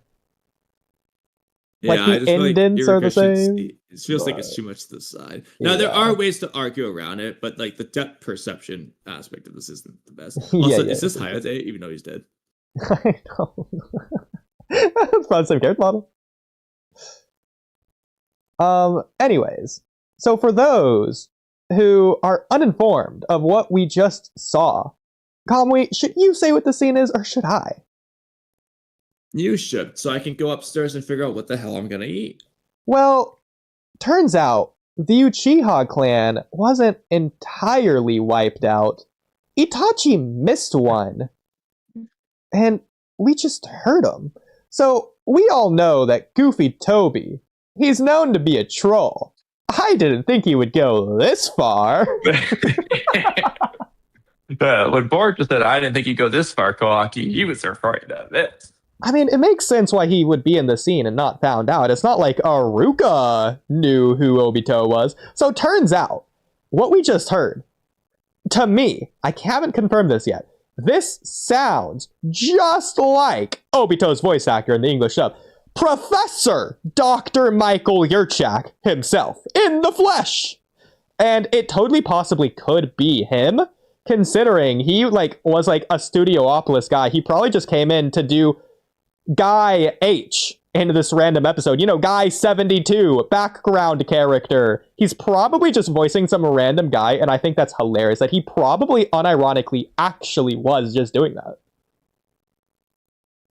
I mean, considering there's a lot of those voice actors who were given those roles. So. Exactly, and I can't blame him for forgetting or not realizing that he played that role in Naruto, assuming that's him. Find him at a con and ask. Next time we have him on the podcast, I want to bring this up. So I'm actually going to just move this topic to the Obito voice actor room, or whatever we call these things, since we just talked about this. Yeah. Okay, let me Control F Obito, and hope I used the word Obito. I bet I actually didn't. Okay, we did. Okay. But I thought that was crazy. So I definitely want to ask him about that. What's the timestamp? Actually, you're sharing the screen. I can probably just... Oh, no, you're doing Naruto topic again. Now you don't have to... It's 13:10 or something like that. Okay. It might be 12:56 or 13:56, actually, because I had to do 56 for something. Okay. So this is episode 69. Everyone can go, let's do it for themselves. And like 13:10, you said. No, do like 56. I remember I had to do like, so it's either 12:54 or 13:54. Had like Orochimaru's face, and I came right after that. You know what? We'll just confirm it when you come back downstairs. Which might be in a few minutes, because I haven't figured out what I want to eat yet. Yeah, I know. I've seen this too, Axel. The meme of when you gotta play dead so Itachi misses the kill. And it's the scene of Kid Naruto in the academy, and some random kid for like one frame runs by Naruto with the Uchiha crest on his back. You know what I'm talking about, Golly? Yeah, I know you're not. What you said reminds me of this. It's extra funny because we see Naruto is staring at at Sasuke, who's in the background of this very shot.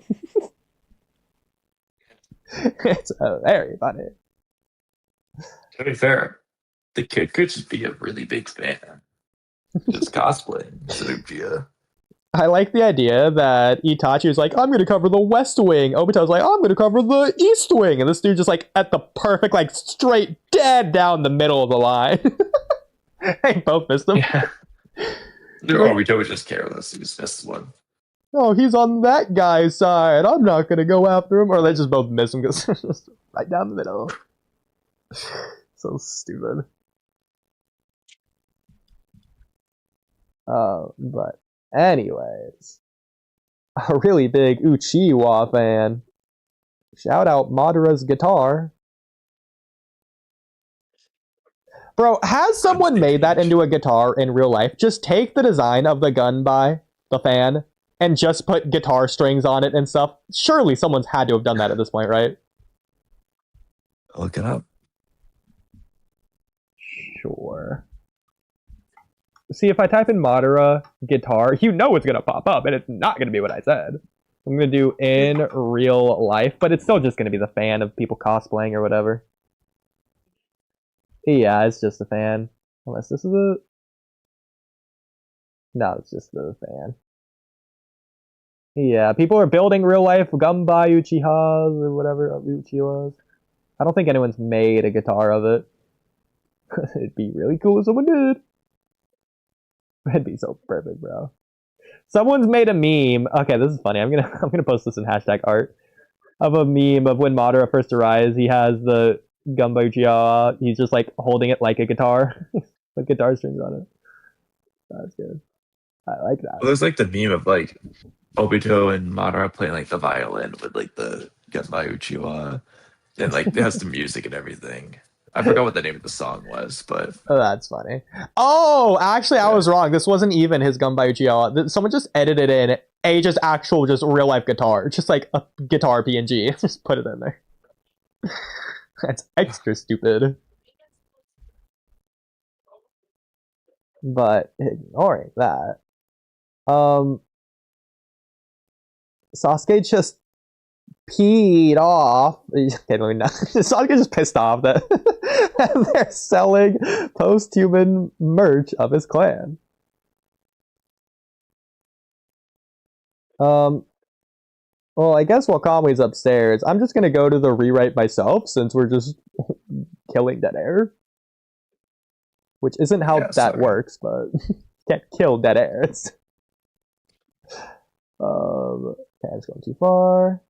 Wait, this is Naruto topics, right? Not rewrites. yeah. Okay, because I was in the wrong tab. Okay. Anyways, yeah. So no wonder the other dude's reaction was all like, "What? Who is it?" So we'll find that in a minute. But anyways, also, Orochimaru's Edo Tensei isn't just imperfect. It's just weird.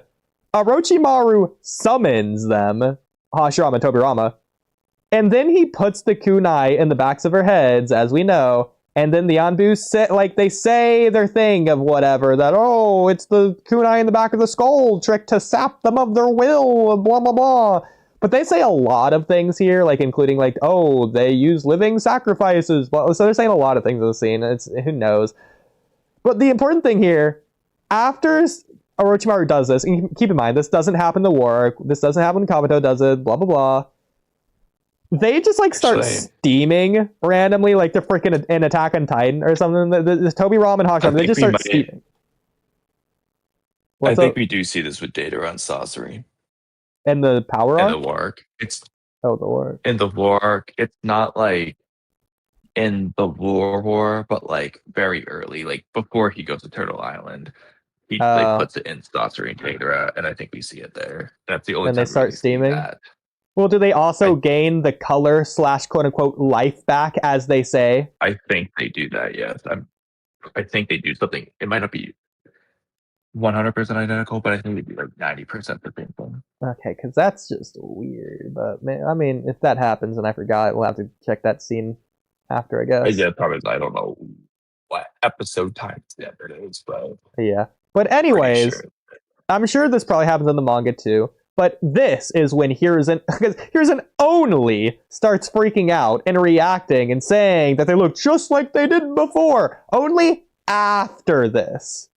And I'm not saying that, like, only for the audience they look like Hashirama and Tobirama, and, like, in universe they just look like a gray blob or something. I think they still look like Hashirama and Tobirama, just like zombie cracked versions of, like, gray. I think the point is that they look dead versus now they look just like they were before, like they look alive again. No, I agree. That's what I was getting at. They look alive now. And that's why he's, like, freaking out. I mean, to be fair, it's still weird, because, like, I don't know, like, do you think he's emotional because he's seeing them like in the flesh now, as opposed to like the corpses? But I understand. I don't think it's weird personally, but it's still weird to me though. I understand what you're saying. I get it. But like, it's them in their bodies with their consciousness. Well, they didn't have consciousnesses until he did that. So that happens at the same time. If anything, it's the opposite. No, that's not true. No, they don't have a conscious until... Do they speak before? Well, yeah, because remember, Tobirama comes out, he's like, Sadu, blah blah blah, and then Hashirama's like, oh, times of being alive is war, or whatever vague thing he says that is out of character for Hashirama, honestly.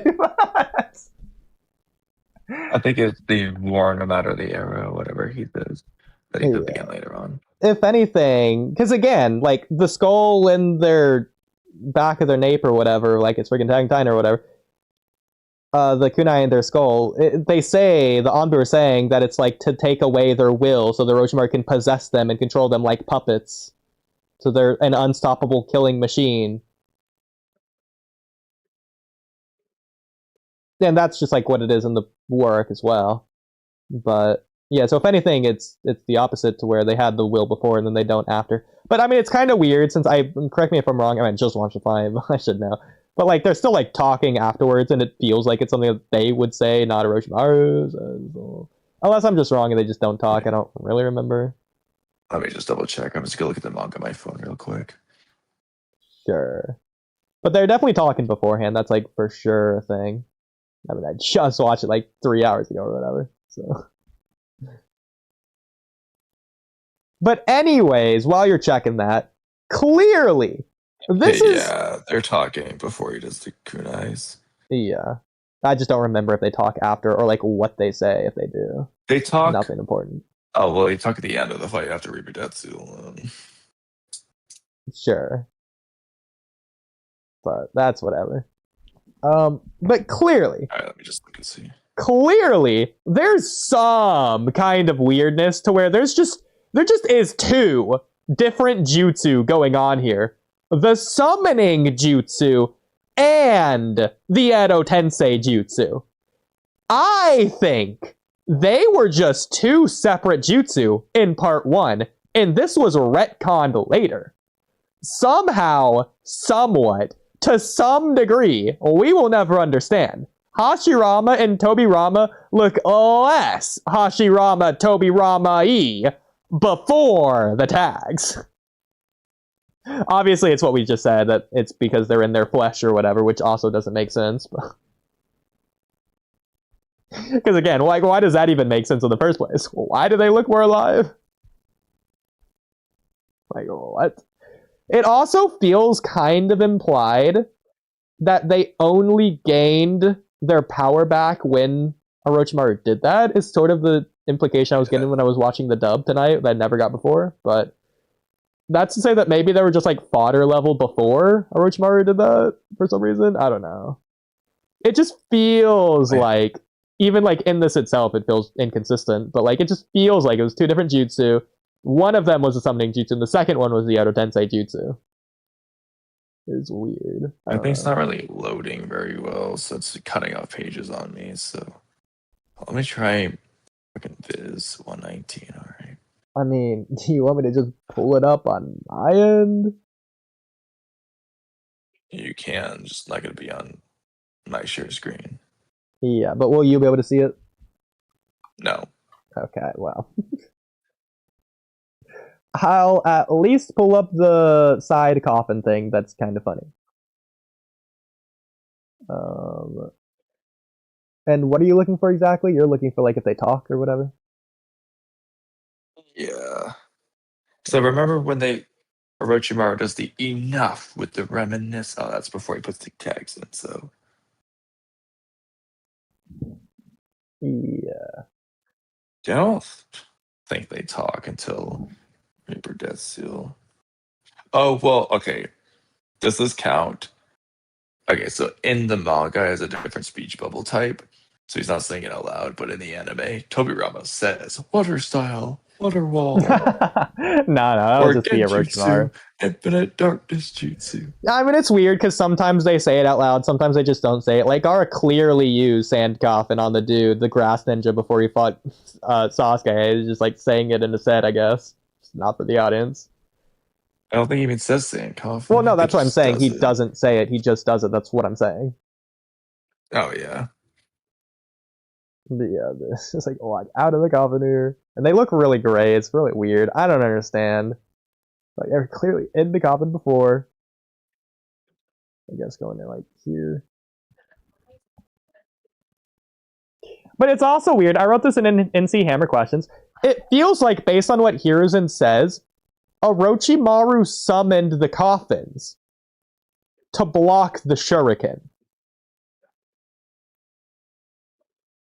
Oh, because Orochimaru's saying this was a summoning jutsu to guard against that. That's what he's saying. And then afterwards, they're doing the kunai thing, and they're talking about it separately. It's weird. It's really weird the way they're talking about it and doing it here. Okay, I got the scene It's also here. weird how Hiruzen's undoes the third coffin in the original version before it got retconned. Yeah. So I guess whenever you get here, it's 1556, but like you can just like jump around anywhere around there, see a bunch of different things. In fact, I might as well just get a bunch of screenshots here. It's funny. It's like blatant as day. It's just funny. I'm just gonna put this all in the general chat of Walky Talky. And then I'll get here as well. Why not? But like, oh, what? There we go.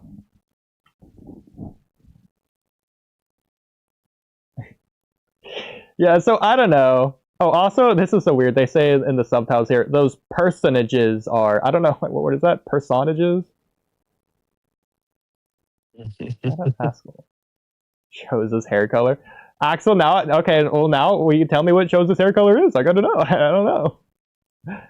Well, yeah, like, they're clearly still in the coffin based on the later timestamps where they're still in the coffin. But, like, I just can't see. So, unless these are, and this would be kind of cool, if these aren't just generic, random, non-existent actual coffins that Orochimaru is just, like, somehow creating with chakra out of thin air or something, it'd be kind of cool if these are the coffins that Hashirama and Tobirama were buried in, and that's how they're recognizing Hashirama and Tobirama here. Well, you could say like you could say first, second, third, or Yeah, first, second, yeah. fourth, I guess. Yeah. And that would be why he'd be like, "Oh no, that's those two," because the other guy just putting two and two together. Exactly, yeah. To be fair, they don't have that on their coffins. In fact, I'm just going to take a screenshot of this and make this a Miss And topic. Even though she already said something along the lines of she hasn't gone to a funeral in Japan, I'm just going to ask her anyways. Salad and bolts.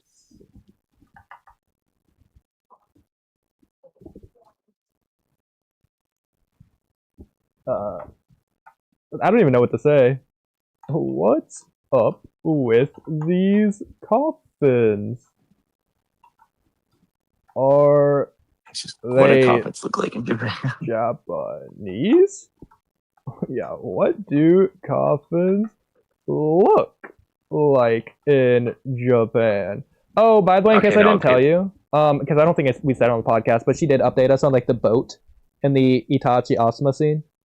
She like DM'd me about that. Yeah, you told me that. You told me we got an update, but not what it was. Okay, yeah, she said an update on that. She gave me an update that we haven't seen yet. That I saw all the videos of what the France panel thing looked like, regardless of the Kishimoto Ikimoto part. She showed me like other videos of like other aspects of it. I thought that was kind of cool. Showed me a bunch of stuff like that. So yeah. Oh, I think I also told you. I think I did tell you this one. I did tell you this. The Uchiha Stone tablet is just gibberish. It's not actually words. Yeah. Yeah. You told me that. I was disappointed. Yeah. But real quick, you should, just for the stupidity of this, instead of saying like, "Is this what coffins look like in Japan?" say, "Is this what coffins look like in Japanese?" Sure. I'll even emphasize it. Ease.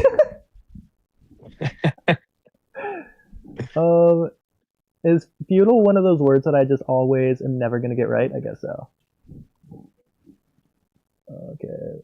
Hashirama and Tobira's actual coffins or fake hypothetical conceptual, non-existent, made-up chakra Orochimaru coffins. Why do they have the design thingies they have on them? There we go. Okay. We also get Minato's coffin. If it's there, it is there. Oh my god, the coffin's changed design. Didn't you realize till now? Okay. So, ignoring what they say here, it's basically first, second, fourth.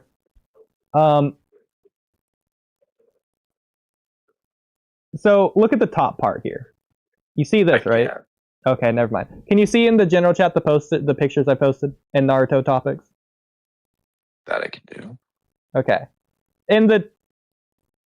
Well, there's a lot of pictures, but in the top picture of the most recent thing I posted, the top thing of the design above the kanji, the handles things or whatever. 2 lines. Yeah, it's clearly like a handle thing to grab, where on the bottom, there's like a middle thing separating it or something. So I don't know. Like, I don't know Actually, what this they is had a for. Best Village. It's a Genjutsu coffin.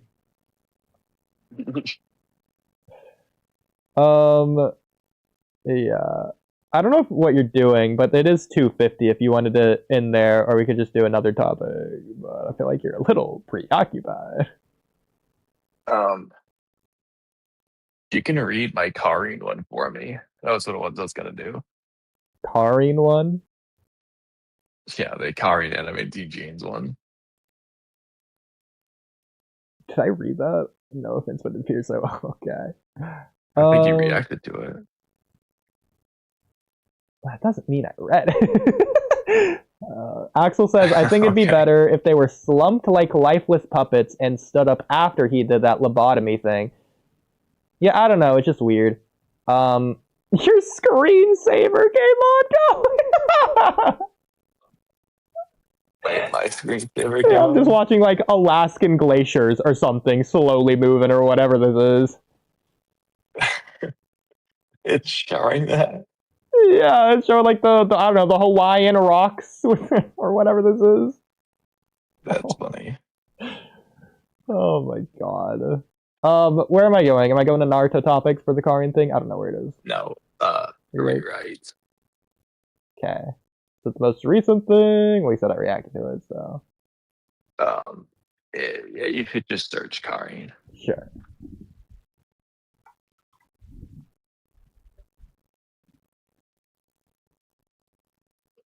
So it's not the Tail Beast level of chakra thing, because you say Karin there, obviously. No, yeah. I'm not asking for Karin to throw hands or whatever. Yeah, this one. This one. Okay, I don't think I did read this. I probably reacted to it because just based on the way you start it with the look. I love that. I know. I like our introductions to the rewrite Yes. now because they Yes. just I don't know. It's just every time it makes us laugh. It's so abruptly rude. it's because you know we're passionate. We're jumping in here and telling you what we think. It's like we're letting you know from the get-go. This annoys us. That's why we're rewriting it. Screw I don't know. this. Exactly. Okay. So do you want me to read it, you said? Or Yeah. are you back? I am back, but I'll let you read it anyway. I had You a get the feeling you were full gonna say that. experience. Oh. And I can't find it. So you know what? You share your screen. Oh I my can't- god. Okay. There you go. So whenever you're ready. Yeah. Oh, look. I'm not asking for Karin to throw hands or pull off some big brain Shikamaru fight strategies or anything. But like, can we just give her adamantium chains from the get-go?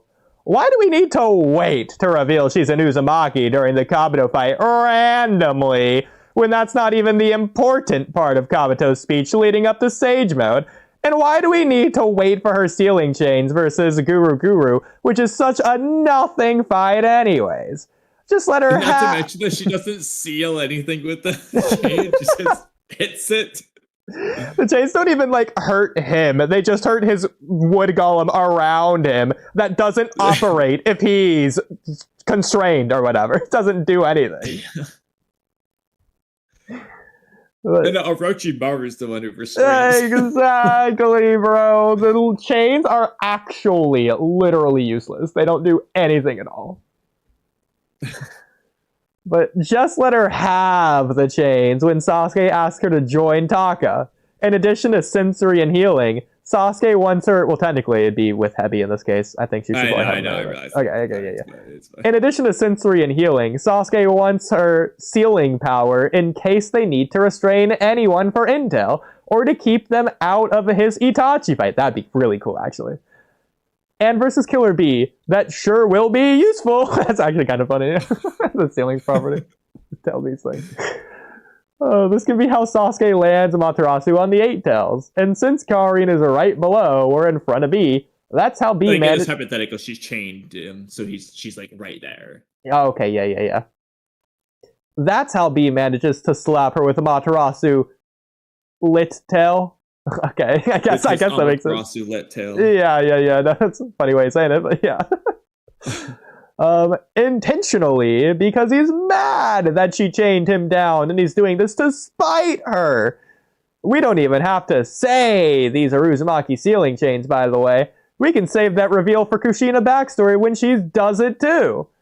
And Karin doesn't need to be as strong as Kushina either. Well, I'll also add, regardless of what you say, we also especially see that considering based on the Minato one-shot where her chains get stronger over time.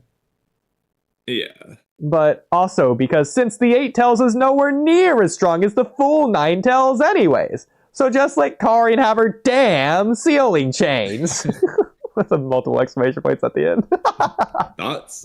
I agree fully. Since everyone thinks she's useless anyways, you might as well just give this to her. It's not like she's Sakura to where she's smart and like doing a bunch of stuff anyways. Yeah. So, might as well. We're not asking her to like big bolo taijutsu like Mike Guy. We're not asking her to figure out how to defeat Shibaku Tensei like Itachi. She's asking to have her sealing chains. Literally. Why not? Glad you agree.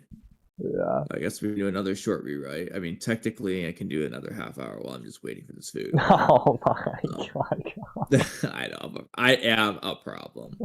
Do you have one you want to do, or do you want me to do one? Well... See, part of the problem, as we do more and more rewrites, and you don't remove them, I know, because I feel like I know, and I'm sorry, but I just feel like I need to save the rewrites. I have a solution for you. I have a solution. If you don't want to put them in used topics, okay, oh my god, why did you have the exact same idea? I've had this idea in mind for like 2 weeks now. I've just been waiting to say this, because I forgot. Yes, used rewrites. Probably the thing to do. Okay, I'm going to make a used rewrites tab right now. You can even call it saved rewrites. Sure! Saved rewrites. That's so Used funny. rewrites is funnier though. Now I'm just scrolling to the top of this. Alright, I should deal with this some other time. So I've made saved rewrites. I just got. Oh my god! Why can I put this on the left of my computer monitor? What? And now I can't just do it at all anymore. Okay, whatever. That just broke my whole Discord. What just happened? Now, are we still live? Yeah. Probably. Okay. Oh, you know what we could do? We could do create split your Kabuto orphanage backstory 1 and then my response. Sure. Since that is something that we've been recently talking about anyways. Yeah. Okay. There we go. Alright, so I got saved. I'll copy over the ones we just did in there. And hopefully some other time you can just copy over the 99 ones that you haven't copied over. Yeah, see, that's where we get to the gray area.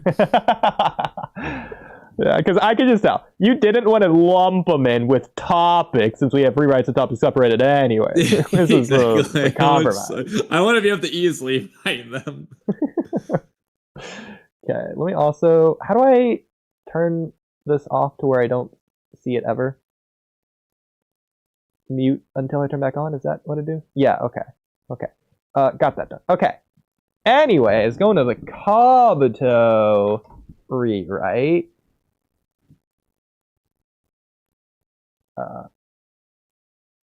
Kabuto's feathers. This is not this. Okay. So rewrite. Orochimaru Got it. ones are so long. Oh, why do we write so much stuff at this? I think I'm not just turning these into videos. Yeah, I mean, eventually I will, but I mean, to be fair, make them into clips. They are videos. Some of these are too long to do in videos because we just doing too many side tangents or whatever. So like, some of them I just leave in the streams, but you know, work in progress. Anyways, I would script it up nicely for a video. Yeah. But speaking of things that are nice, I think something that would be nice is instead of Kabuto's orphanage backstory nonsense that nobody cares about except Kamui. I hope that made a little chuckle when you first read that. Yeah. Well, the Kabuto lady from Daigo, she cares. yeah, her whole identity is Kabuto. That's her personality. Hey, and she cares. Okay. Well, you gonna disagree with me? For the 99% of normal fans that don't care, so just change it to where he was a Danzo Foundation Anbu, like Sai. And maybe if we go with like the Kakashi brother rewrite, Sakamo chose to give Kabuto to save Kakashi, since that's his firstborn child. Which also, since we just talked about it, if we're doing the Sasori Gaara rewrite, that could also be like a cool idea to where they're doing, if Sasori is going to be the firstborn child and Gaara's the secondborn, or like lastborn even, they could do something similar in that regard for whatever reason somehow. Mm-hmm. I feel like that could be cool. But the guilt of choosing to give Kabuto away instead of Kakashi is the thing that's going to make Sakamo end his life in this case, instead of just the canon reason. Which in a way, that does absolutely take away from a lot of the Hashirama Will of Fire shenanigans things that I like to talk about so much, but you know, it's a different thing entirely. In a way, this kind of feels like Attack on Titan spoilers for anyone listening. It kind of feels like in Attack on Titan, I think season 4, it might be in the season 3, I think season 4, when Zeke betrays Grisha. It's not the same thing at all, but it has like the similar feeling in a way. He like gives him over to the Marleyan police or whatever. Yeah, like I mean, it's not the same, but I get what you're saying. Yeah. And I think this is also similar to like Shino's dad, or I forget how exactly it went, but like Torine decided to sacrifice himself by becoming the Anbu member of his family, since Danzo was after Shino, and Torine was like, no, you can't have Shino, you can have me instead. You know, the Hunger Games, I volunteer for tribute type of thing. But for some reason, I forget how, but Shino's dad was involved in that too. Maybe he's the one that decided. Torine told him to choose him instead of Shino. I forget how it went, but yeah. If you remember, feel free to correct me. I just remember that, like, Danzo just, like, wanted friggin' Foundation member. And, he, for some reason, you just giving it to him. I don't know, weird. Anyways, since that's the next word I was going to read anyways, just have Kabuto be one of the Anbu with Hiruzen when Orochimaru was found. Boom. There you go. He heard Orochimaru's speech, and he liked what he heard. Easy. One of the Anbu guys with Hiruzen looks like the Anbu mask Kabuto wears in this very same arc anyways. What a perfect excuse for Kabuto to have it. It's such a simple thing, and it makes it cool, because Kabuto maybe somehow is the one who let Orochimaru escape, and is the reason he did, and that's why Orochimaru took him in with him anyways. Just like the Land of Tea villain with Hidate, in a way. with the scroll that they stole from the Leaf Village. In a way. Yeah. But I just thought that was a very cool, just very simple rewrite for Kabuto. I think it would make more people care about him, at least his backstory. It's more like Well, I don't know if they make him Orochimaru. care more about him in that case. Oh, the Sakamo thing, yeah.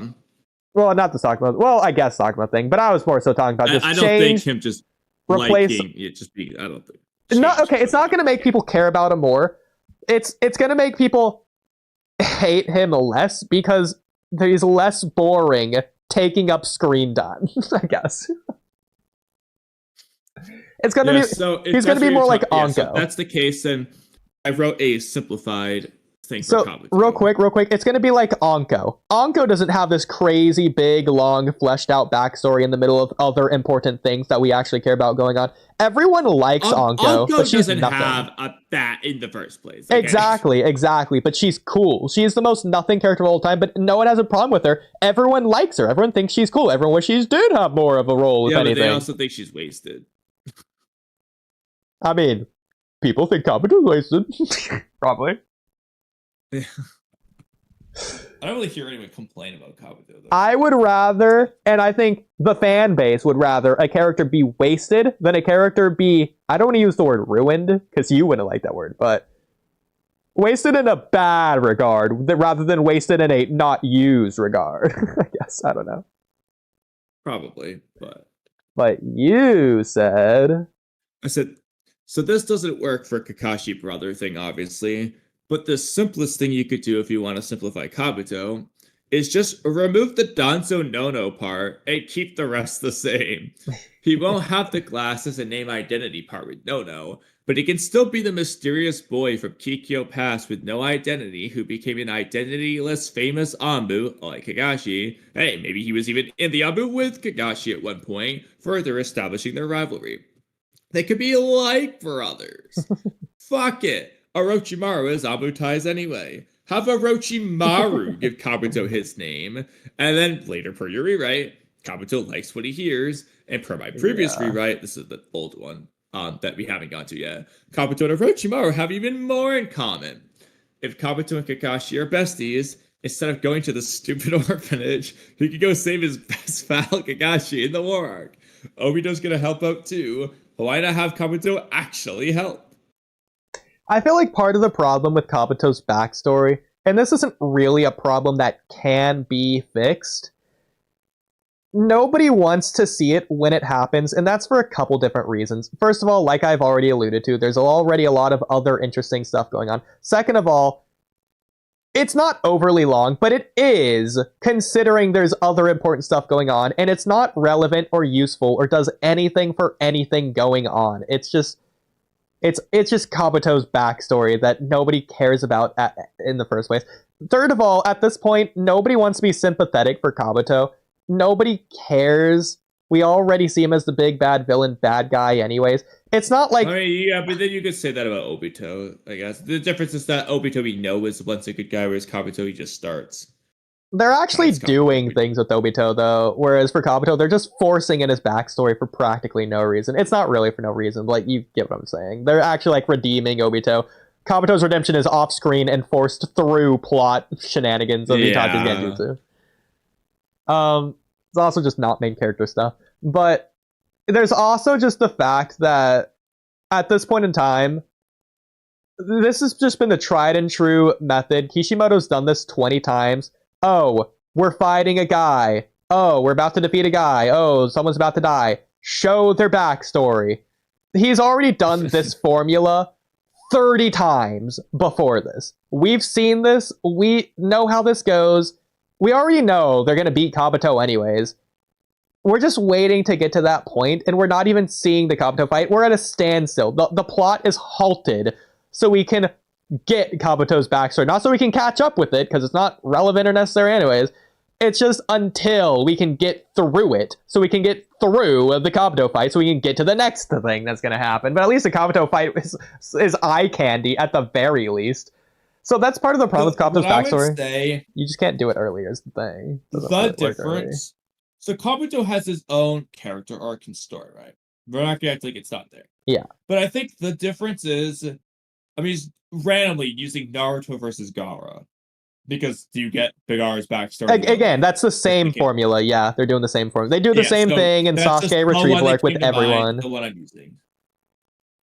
Gaara, in his backstory, is used to not only just facilitate a story theme, I would say that's so much more strong than the Kabuto situation. I agree. Not only to do that, but to facilitate a change or a strengthening in Naruto's character.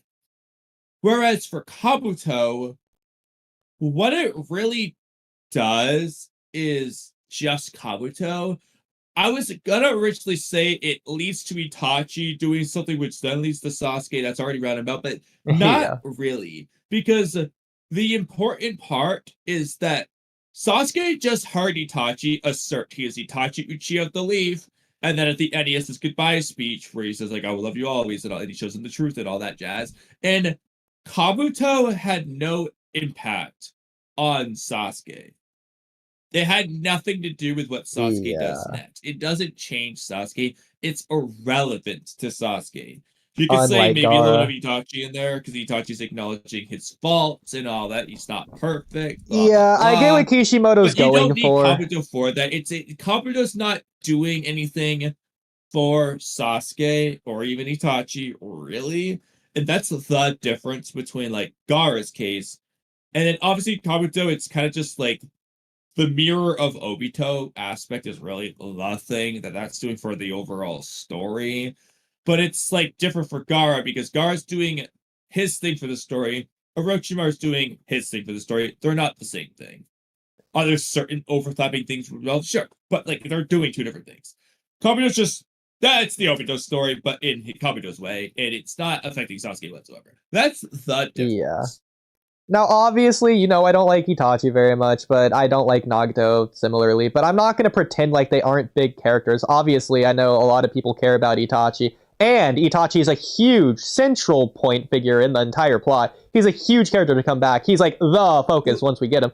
But the other thing is, though, Kabuto is technically insanely important to the plot of the war. Yeah. And he has his character arc. But he's not important to the story of the war. I agree. It's all Obito at that point. He is, by extension, but he's not adding anything because the most he's doing is just regurgitating something Obito already has. I mean, it's kind of like War Arc Day 1, how nobody likes it and nobody cares, and it's so long anyways. But even then, that's not Kabuto. Because it's not like Kimimaro working as an extension of Orochimaru. The Edo Tensei aren't doing that. Kimimaro. Because as we've already memed, breaking Edo Tensei in terms of the plot relevance of Kabuto doesn't matter except for stopping Kimimaro. That's the only thing that they just weren't already beating. Yeah. But what I was saying, it's the Jutsu of Regret, Edo Tensei. All the Edo Tensei fights, they're conducted because of Kabuto, but they're not an extension of Kabuto. Nobody feels Kabuto when Sai is fighting Shin, or Asuma's fighting Choji, etc., because they're not acting as extensions of them. The Sound 4 is an extension of Orochimaru. Exactly. Sound 5 will say. Exactly. Yeah. It's just separate. They're doing their own narrative, their own ties, their own connections, their own things. So that's that. Come back to Itachi, though. I understand what Kishimoto's going for. I'm not going to say the connection between Itachi and Kabuto's forced. It's not. It's not shoehorned. It's natural. But, like, I feel like... But to be fair, the rewrite I did in the past where Kabuto's one of the Anbu people working with Itachi for the Gym Massacre, that's getting their connection. I feel like it was just a coincidence that Kishimoto naturally happened to realize and stumble across, rather than something he intentionally wrote. And then I think he also probably, writing week to week, he was probably just falling behind. He probably didn't really have a good idea for a good narrative of this fight, and this was just the best backup thing he could just rely on. And so I think for that reason, he probably leaned into this aspect of the connection between these two characters more than he should have. You might feel differently. And I might feel differently. I'm just talking off the top of my head. But that's just something I'm like coming to right now. Might have to think of that more, but I mean, it's very clear that for Kabuto's character, he was gonna do the identity thing. This goes way back to when he first absorbed Orochimaru. Of course. He was always gonna do that. But as far as how that played into the overarching story, I don't think he had that plan because he was really leaning into two things in that scene. One, Kabuto thanking Naruto, so there's that Naruto aspect. And then he's gonna kill Sasuke, or Orochimaru's killer. Neither of which really are a thing. He's not trying to kill Sasuke, he's trying to capture him alive, and he's not interacting with Naruto. Yeah. Anyways, I think this rewrite helps Kabuto a bit because it takes away what people think of like his worst moment, that being the war arc, especially the flashbacks. It's obviously just going to make that a lot shorter, even if you include the orphanage stuff. It's so funny. Tell me if you agree. The thing I got out of the orphanage stuff the most, the thing I cared about the most, the thing I was most compelled and invested in, wasn't the orphanage stuff. It was Kabuto's brother that hoped to meet up with him one day. I was gonna say it, but I didn't want to steal it from you. It's like Kabuto's brother's waiting for Kabuto to come home. You know, the thing we never even saw. It was the one scene of him hoping it's gonna happen one day, and we never got it. It's the thing we care about the most. No, we did. Technically, in Naruto Gaiden. I'm not gonna count that. That's not in the Naruto. I mean, it's technically, if you want to count it, chapter 700, whatever, but it's not. Yeah, but I agree with what you're saying. And it's also, it's not the big fabled reunion we were hoping for. It's just the two characters are there. Yeah, I mean, I like all of Kabuto's abilities in the war, but my favorite Kabutos are like the part 1 Kabutos and then the Kabuto face reveal. Like, but that's the thing. I feel like Kabuto's good. Kabuto's good in part 1 and the face reveal because it's leading to something. And so you're sitting there in eager anticipation because, oh man, I can't wait to see where this goes. You're excited for the thing that's coming up that's going to be hype and cool and good. And if you get that thing and it's not that, then it feels like the previous thing was almost wasted in retrospect.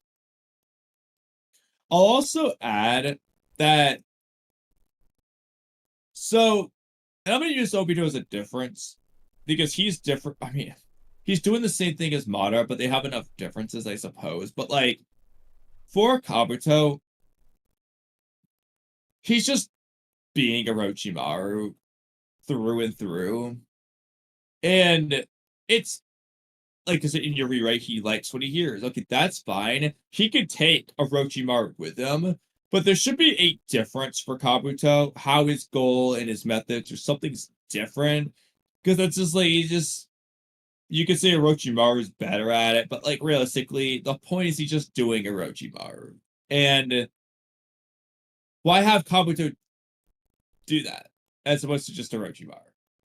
Yeah. Why does it need to be Kabuto doing it? Oh yeah, because he's copying. Okay, but like, Kabuto gets to do something unique about it. Obito's copying Madara, blah, blah, blah. But there's differences. Obito's testing Naruto in the war. He's not... Yeah. Madara and him have different plans. Exactly. You know, like, they're doing differences. He's not just Madara. And then there's also the fact that a lot of the Kabuto stuff doesn't lead to anything in the first place. It just dropped concepts like Kabuto wants Sasuke. He doesn't get Sasuke.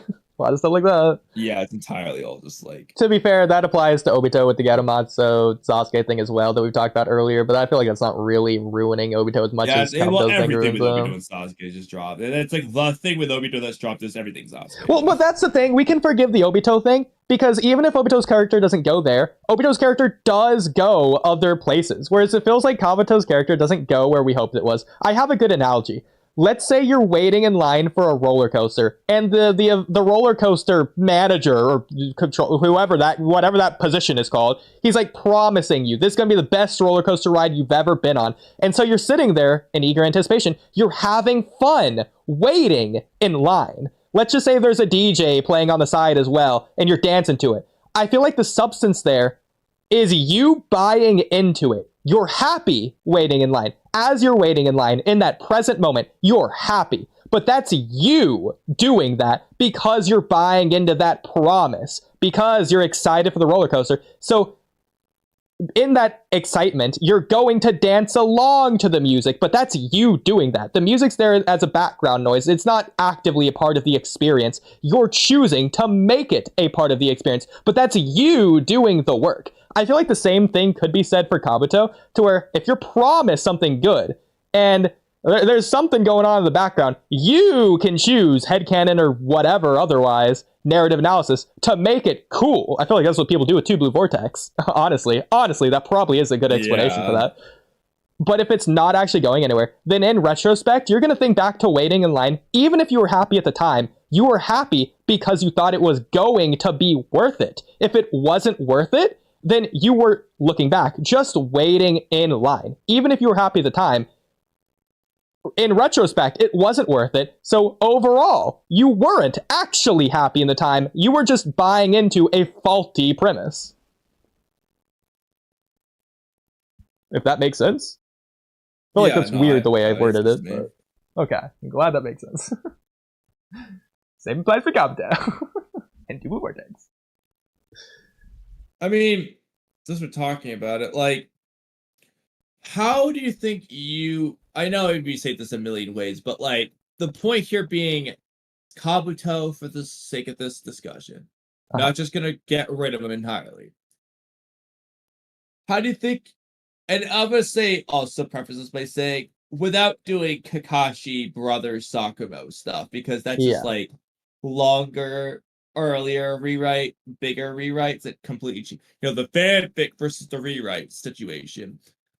How would you rewrite Kabuto? So he's still like Kabuto, but he's gonna impact the grander story. That could be that he actually impacts Sasuke. It could be something even bigger than that. But the point is, it's gonna be more in line with Obito. Like, I mean, realistically, because Sasuke's not gonna show up for a while.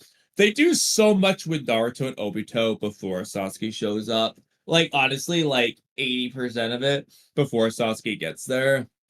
So, I say Kabuto should have an equivalent amount for Sasuke. Yeah. The last 20% with Sasuke's there for Obito, fine. Kabuto doesn't need that. But the until Sasuke shows up part, like, Kabuto should get something equivalent. So that means, like, Neji's death. Kabuto gets I'm not saying he has to kill Itachi, but, like, he has a thing that affects Sasuke similarly. Itachi's gonna break Sasuke out of it or something, kind of thing. So I'm glad you're asking that question, because I'll be honest, as of right now, I don't know. I don't know, but that's okay, because that gets back to the purpose of what this rewrite is here for in the first place. So I don't have a direction yet, an end goal in mind. I don't know what that looks like. But what this is doing, it's building a road toward that destination. It's paving the way so that we can focus on the destination while, like, riding a smooth ride instead of just a bumpy ride as we try and focus on the end destination. Once we have, like, a clear path by building towards it, I feel like it's going to be a lot easier to get there once we have a foundation laid on top, or like below that, so that we can lay something on top of that to get to a point of Kabuto. But something like this, again, the purpose of this, I'm not going to say it fixes Kabuto, but it takes away, in my opinion, the thing that people most complain about, which is that long backstory, because you're not going to need as long a backstory. First of all, you can, even if you have the orphanage stuff, whatever, but even just splitting it up, because I feel like you can't split up that backstory the way it currently is. It just doesn't make sense to play some of the backstory earlier. It makes sense where it plays, but where it plays is part of the problem. But so it's like a double-edged sword. Doing this, though, removing part of that backstory, and again, just splitting up, because now you're having more stuff in part one. This also better plays into the part one stuff that we already like, even if it doesn't go anywhere in part two. The Orochimaru backstab stuff, the Danzo stuff, even a little bit with Tenchi Bridge. That's not really Kabuto stuff, but like you could like your Kabuto stuff. But the Orochimaru betray stuff.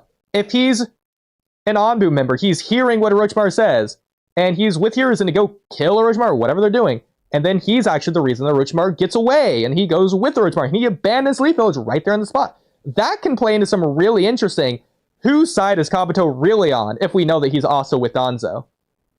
Just stuff like that can help build a path towards the origin of Kabuto, and that being something that we actually want to get, instead of nobody asked, but we're getting it anyways, and you don't care, but you're getting it regardless.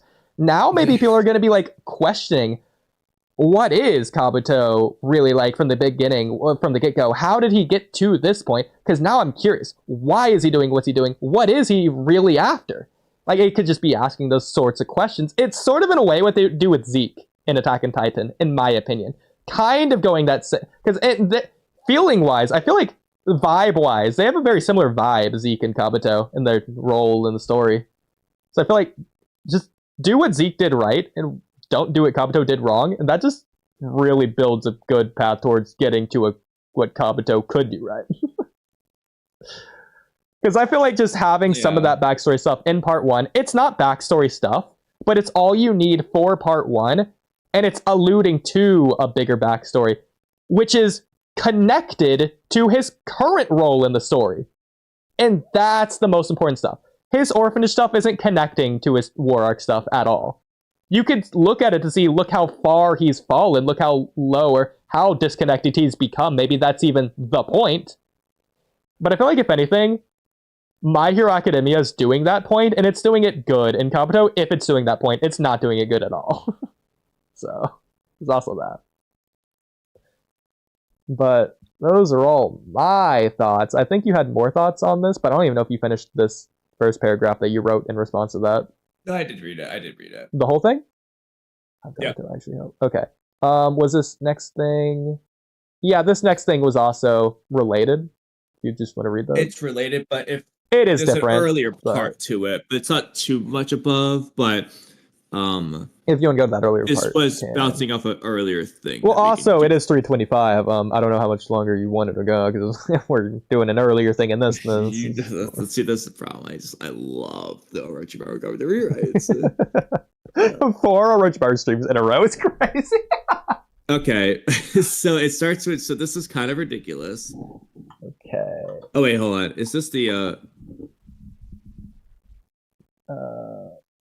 Okay, never mind. Okay, yeah. So this is kind of ridiculous. Is it kinda or kind of? Kind of. Okay. And rewrites? Yeah. Am I doing it wrong? Do I need to capitalize the letter? Search. So this is. Yeah, I did that earlier. Is pulling up this kind of the case. Just keep going. I guess. Not this one. Until you see. So this is kind of ridiculous. Not that. You know what? Just reply to the topic, and I'll just go to it. Since you're there, anyways.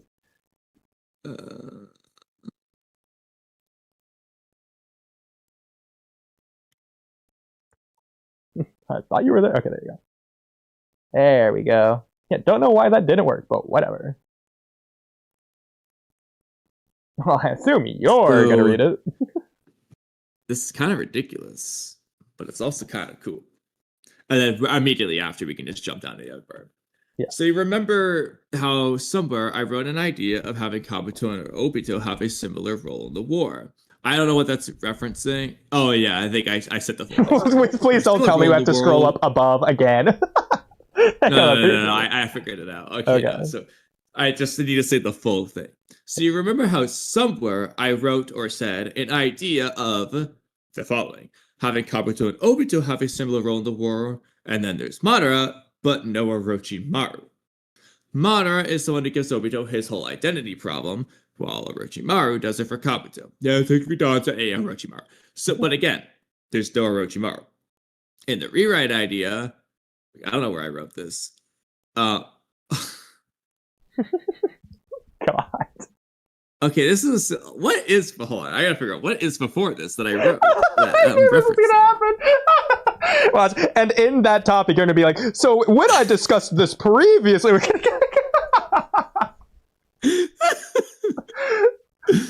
like, where did let me just search Kabuto and Obito. No. See what that gets me. Oh boy. Oh, brother. You wrote this on 11/29. That's the only thing that shows up. For the record, I'm just gonna scroll everything we've written since 11/29, just for people to see. And this is just one tab, just rewrites. We have like 10 tabs that have just as much. You can see on the right how slowly it's going down. Oh my god. Why are we such a problem? We're never gonna finish this. We're never gonna catch up on everything. How do we do this, bro?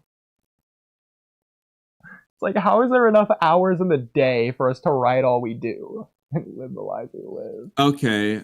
I figured out what it was. It was just the using Fabrino as like a stupid segue to the thing. Oh yeah, we never So got I'll to him, just by read the it to way, you. but too late. So we discussed having Orochimaru. I'm just gonna read it to you, so you have Yeah. to change your spot. Uh-huh. We discussed having Orochimaru and Kabuto's place the war before, and in light of Fabrino's comment, blah blah blah. As well as the fact that Orochimaru and Obito share similar chapter cuts as main villains of the story, it would be cool to keep that going with them as the war bosses. Real quick on However, that, because I wrote something about that recently. If not, I thought about writing it. Are you separating the masked man from Obito Uchiha when you say that? No. I feel like you should. And I know what you're going to say, oh, Orochimaru has different bodies. I feel like that it's just No, I different. understand the identity thing with that, but it is Obito, so I mean, if you want to say it that way, I guess you can. But I feel like it's fair to separate it. I mean I can understand it, but Because if we do that, then I think then to Orochimaru some might extent be... it becomes like grayer with a lot of Orochimaru stuff. So Exactly. Yeah. I'm just gonna keep it simple. Just have it be the actual characters. So, Hmm. however, the story already does something with Obito and Kabuto. So why not let Orochimaru parallel Madara here? Madara is the one who guided Obito towards losing his sense of identity and becoming Madara, and Orochimaru exacerbated Kabuto's identity problem by giving him a false outlook on identity, and Kabuto ultimately turns himself into the next Orochimaru. Madara ultimately fights alongside Obito, and eventually they both betray each other, so you could have Orochimaru fight alongside Kabuto, and eventually betray Kabuto, and/or Kabuto betrays Orochimaru in a similar manner, and have Orochimaru stick around as a bad guy even longer alongside Madara. And then, I say here, in this rewrite, what I read earlier, in the rewrite idea, Orochimaru is in the war, and why is this? There you go. Where is am in I? the war. And, Here, okay. yeah. Orochimaru is in the war. It is in a similar position to Madara, where Orochimaru and Kabuto are working together, but also working against each other, just like Madara and Obito. As for Orochimaru and Madara's dynamic, we'll figure that out live. A specific scene thing I had in mind is that, this is kind of silly, but on one battlefield, Madara rips the 9 tails out of Naruto, puts it in the Geto statue, and absorbs the 10 tails. But Obito takes the other half of 9 tails from Minato and gives that to Naruto alongside the other tail beasts he was missing. And this awakens a 10 tails like power for Naruto, 6% stage mode, and 6% Senjutsu, as a result of him having all 9 Biju. On the other battlefield, however, Orochimaru rips Sasuke's eyes out of his sockets and takes them for himself, awakening the Rinnegan due to Orochimaru Indra Ashura Chakra shenanigans via Hashirama cells in Madara and/or Sasuke Chakra. It's kind of cool here because Orochimaru is getting Itachi's eyes like he originally wanted. I'm down. That sold me. That sold me. Because it's EMS. 100%. That right there sold me. I'm on board. Yeah, but he's also getting Sasuke's eyes since it's EMS. He's getting both. But then, as we know, Kabuto saves Sasuke similar to Obito with Naruto. In this case, how Kabuto saves Sasuke is via Hashirama cells. Real quick, in case you don't say this. This also pays off the Kabuto backstabbing Orochimaru dynamic that we love from part 1. It's in the way we didn't expect it, but we get it. That is true. In this case, I want it to be not because of Itachi, but ignore that. Yeah, that's just separate for this purpose anyway. Unless you really like it to where Kabuto as an extension of Itachi is even from beyond the grave still taking out Orochimaru, but we don't like that in the first place. Exactly. No. He could save Sasuke because of Itachi, but he's not betraying Orochimaru because of Itachi. Yes. But in addition to medical ninjutsu and Hashirama cells, Kabuto actually stole Sasuke's original eyes from Obito's hideout when Kabuto was there. Now he's snooping around the hideout, he got those eyes. And he gives Sasuke back those eyes. And the result of this, plus his Hashirama cell shenanigans, results in Sasuke awakening a Rinnegan-like power, not the Rinnegan, the same way Naruto didn't have the 10 tails, but a power very similar to it. It can actually just be Indra's original Mongeku design that looks like a Sharingan Rinnegan swirly thing. That can be Sasuke's new dojutsu. As for how the style concludes, we'll figure it out live. So, first And thing. I trust the elephant in the room. Okay, I was gonna say. Madara's, be it my brother, friend, or very own child thing, super cool. It makes no sense for Orochimaru to be saying it. But just ignore that. He can say it to Naruto. I don't figure out a way he can say this somewhere. So, with that being the case, that wasn't the elephant in the room I was going to address. The elephant in the room I was going to address, so Sasuke's original eyes were blind? It's just going to be like the Madara's eyes were blind from Izanagi, and the Rinnegan Awakening still fix that. Sure. Okay, that works. The way I was gonna, well, I guess it's the same way I was gonna fix it. It's just technically the same byproduct. I was gonna say that Indra chakra shenanigans would just like have it be healed, but like you're already technically doing Indra shenanigans in this way, so that works. This also goes along with a stupid thing I wrote in Naruto topics. It's kind of funny that I realized. I'm just gonna have to do in Naruto topic and then from me and then eyes. I'm going to walk away real quick to do something, but when you come, I'm going to tell you in advance, when you come back to my thing, just go to the more recent topic that was like following up, that's like at the bottom or whatever, but Yeah. this way, I will have to see anything. Let me try Izuna since that didn't work. You know I'm talking about the Izuna, Obito, Nagato, Madara eye thing? Yeah, we've done a lot of these in the things. It's so stupid since he's such a nothing character. We've written a lot for you. Yes. Let me try We do this for instead everyone, though. in rewrites instead. Did I type it in here? Yeah, okay, I think I just put this in the wrong... Oh no, it's small rewrite. Okay, well I could have put this anywhere, I guess.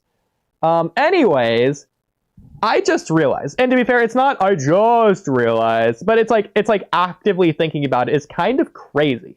But Kamui, Izuna's, you know Izuna Uchiha from the Warring States era? Yeah, so Izuna's Warring States eyes went from Izuna to Madara to Nagato to Obito to Madara. Let me reiterate, in case you didn't put 2 and 2 together there. Nagato had Izuna's eyes. Obito had Izuna's eyes. Isn't that crazy? You know, it's also funny when that's who's saying those are Madara's actual eyes. No, they're not. Those are either. Well, this That's gets who's wrong. this gets to the rewrite of what you were saying. So Kabuto, instead of taking Sasuke's original eyes, what I had written here, with this in mind, small rewrite. Sasuke should literally inherit Indra's eyes. I don't know how or when. And you did a laughing Oh, emoji. because they eat in his eyes. So you just wrote... We just did the Coca-Cola recipe plan to where you wrote one half and I wrote the other half, and together we just combined for the perfect rewrite. So, Kabuto just found it. I mean, yeah, Black Zetsu's already leading them everywhere else. You might as well. We're gonna rewrite that to where Kabuto just found it. Sure. Let's get rid of this. But are you on board? Would you prefer for Kabuto to get Sasuke's original eyes or Indra's eyes to give to Sasuke? Indra's eyes are cool, but I will say the reason for Sasuke's eyes is because of the like Naruto parallel aspect, which just doesn't apply to Indra in that case. But You also have like Shinobi history. You also have Madara. If I killed my brother or very own child, or blah blah blah. That can kind of work cool for here. Here's a lot of aspects. Also, with Madara wanting Sasuke's Choku Tomoe straight pattern. That doesn't mean anything, and we don't know what it means, and it means nothing, and it's stupid, and shouldn't have ever been said in the first place. Just want Indra's eyes because there's Izuna's eyes because they're Izuna's eyes. well, Izuna or Indra? Okay, crap. Okay, my thing totally said Indra did. Okay, either way, I think it's cool. No, okay, I think Madara does have Izuna's eyes again in the war. That's fine. Okay, so I guess Sasuke just gets Indra's eyes and Madara wants it. Maybe he can feel the connection because the Indra chakra that he possesses through whatever reincarnation, whatever vestige shenanigans, he can feel the connection that way. That's how they're connected in more ways than just bloodline or whatever. He can feel that. He's already canonically doing that anyway. It's just his eyes because they're Indra's eyes, not because of Choku Tomoe straight pattern. That doesn't make sense and doesn't mean anything anyways. Well, to clarify, the Madara says it twice. It talks about stealing Sasuke's eyes twice. Which scene are you thinking of? The one where Sasuke is the Sharingan or the one where Sasuke is the Rinnegan? Like you said, he says it twice, so both. Well, Sasuke wouldn't have Indra's eyes the first time because Madara hasn't killed him yet, or Orochimaru in this case. True, yeah. Okay, I was just thinking he says it twice. I'm thinking in terms of this, then it would just be the second time. But the second time, Sasuke has a Rinnegan, which makes sense for why Madara would want a Rinnegan and not a weaker eye than what he has. Well, he has his own Rinnegan that he's going to be getting anyways. So so why would he?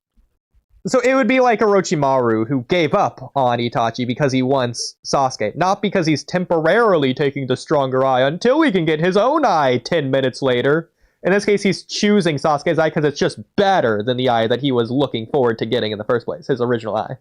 Or I guess Izuna's eye. Okay.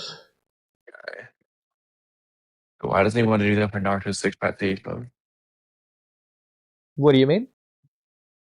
But why doesn't he want to do that to Naruto's 6-pack stage mode? Well, I heard what you said, but what do you mean?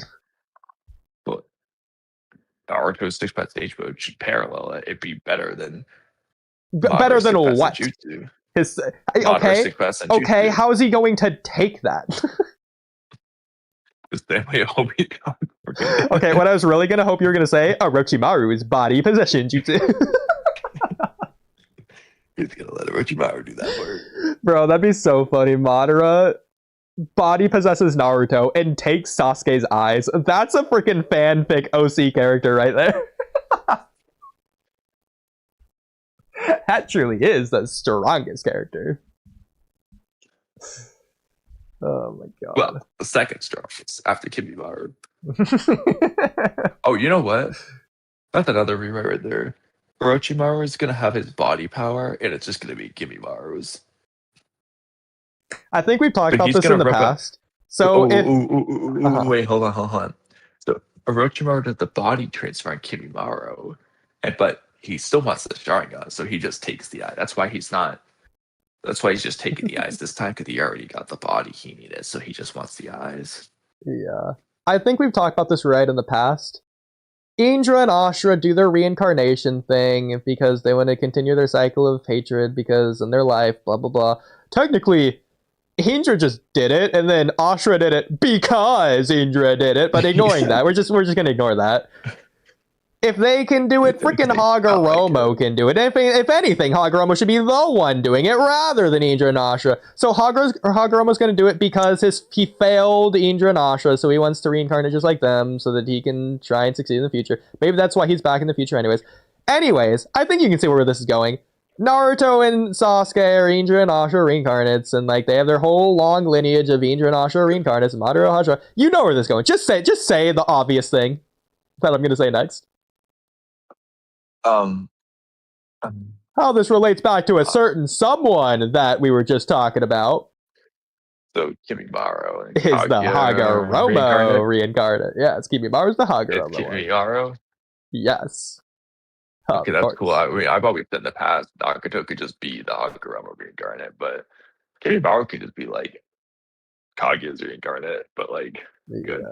I don't even care who else you have be a Hagoromo reincarnate. Heck, have Kimimaro be the only one. I don't care. Screw it.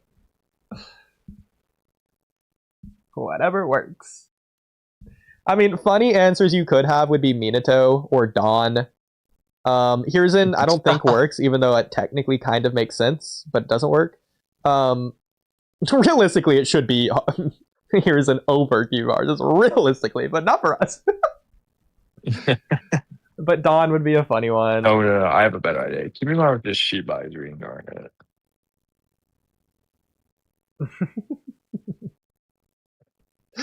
Damon is Kimimaro's reincarnate. That's... Yeah, Damon only said he's the strongest because Kimimaro was not alive. No. Kimimaro's chakra is what makes Damon the strongest. Yeah, actually. When they talk about the shit that Manu became God, Shibai's remains. Actually, they just rewrite it. Just Kimimara's remains. Yeah, Damon doesn't have reflection. It's just the attacks realize they're about to hurt Kimimaro, so they turn around.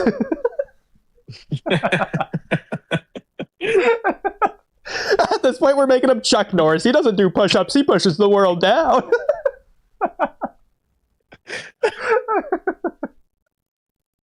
That's so stupid.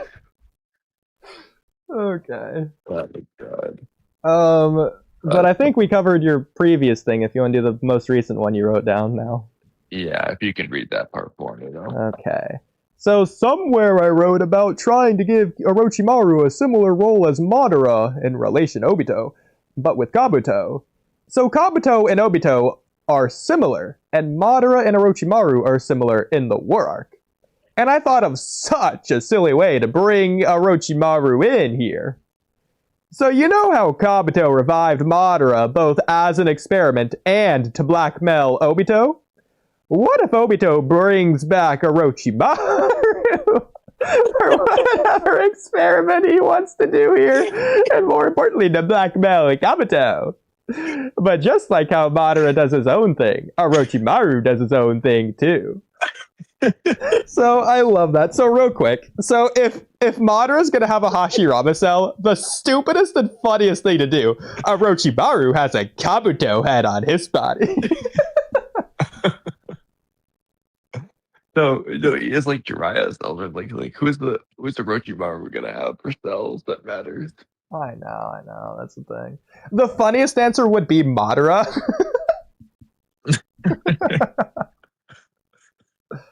Oh, actually, I have a pretty cool answer. I have a pretty good one. This works for all aspects. He has Itachi's. Thoughts?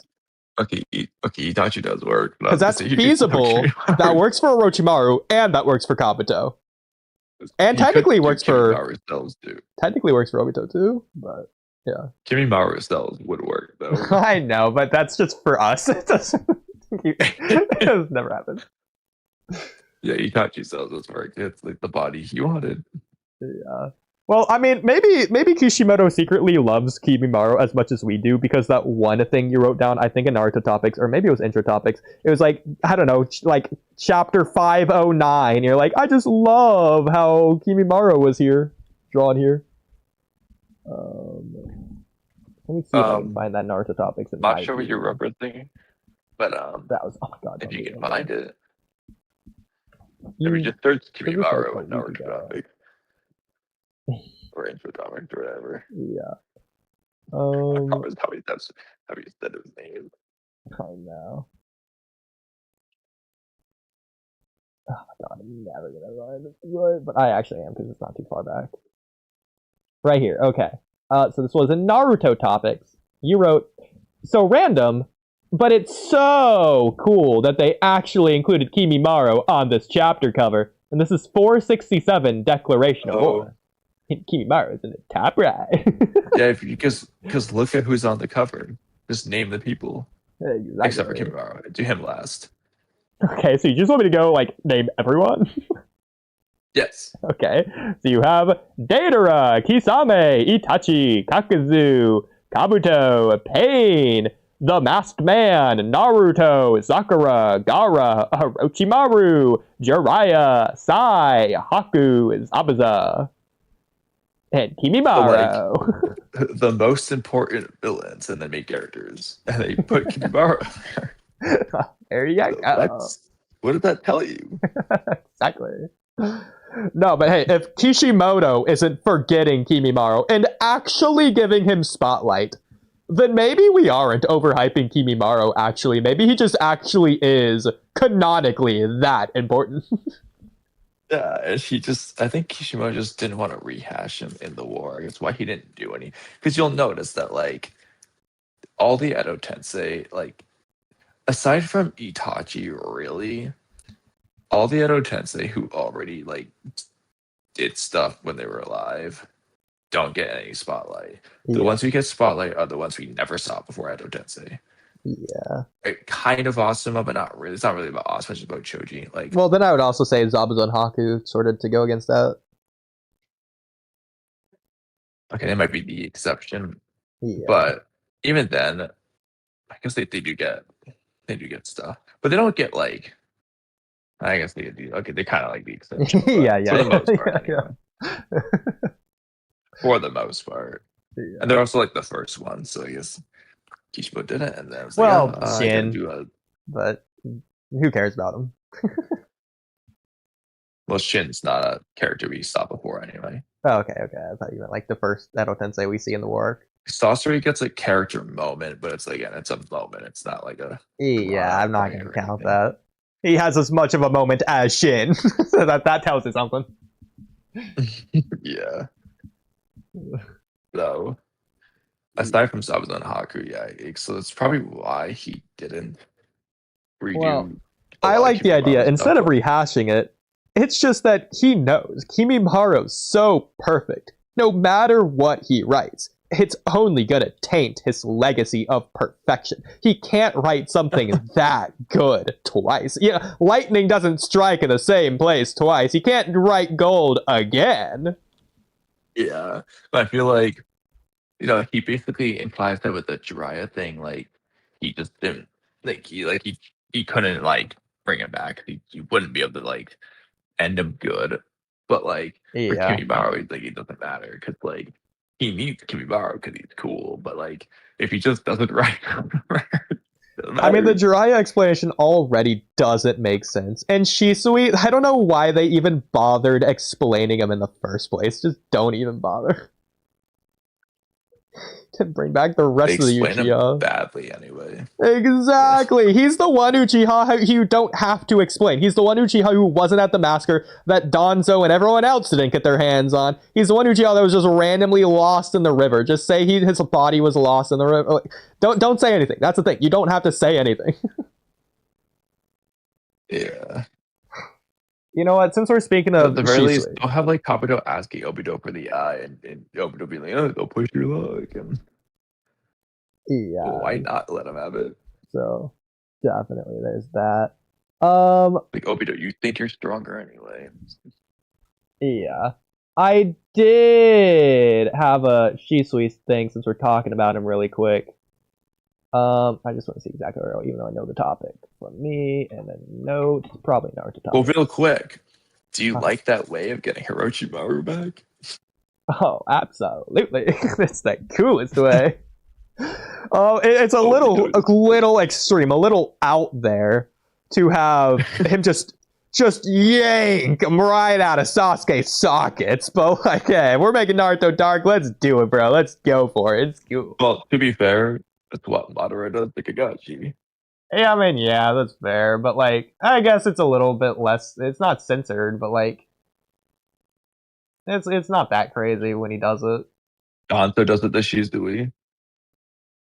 But again, it's not like Itachi doing it to Sasuke where they're hyping it up as a focus of like a horror thing. It's not scary when it happens. It just sort of like happens just randomly. Like for this Itachi, for the Sasuke one, I'm thinking something like Tokyo Ghoul's manga's finale, to where you don't know what that means, but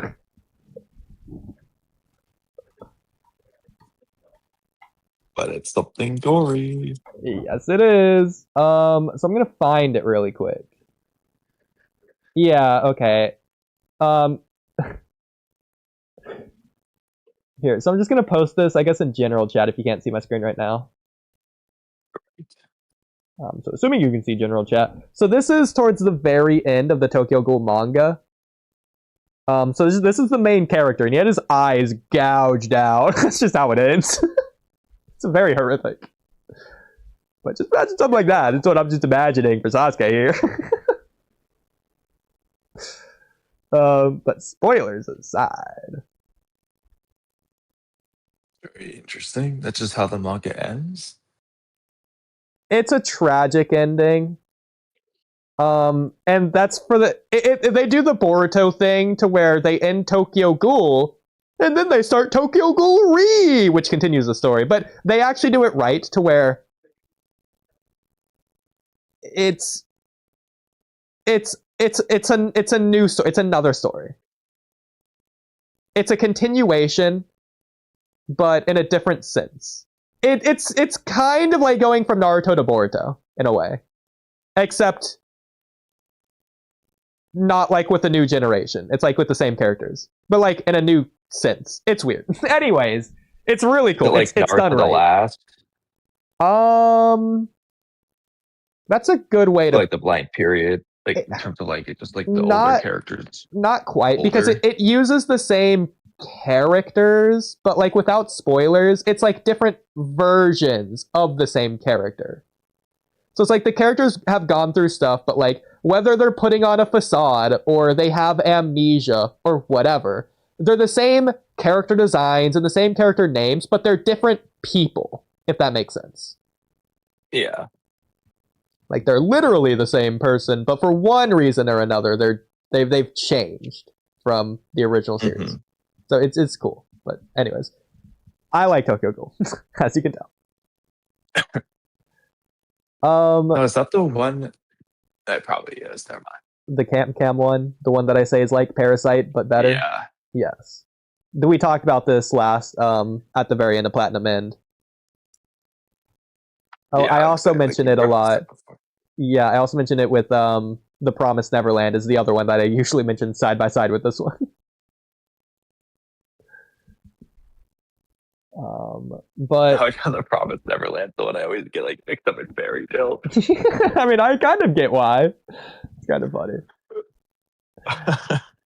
So we did mention Shisui like 10 minutes ago, and by the way, let's end whenever you want. But I think I misinterpreted the flashback scene with like the 3 police force members going to Itachi's house and like, oh hey, by the way, here's Shisui's note.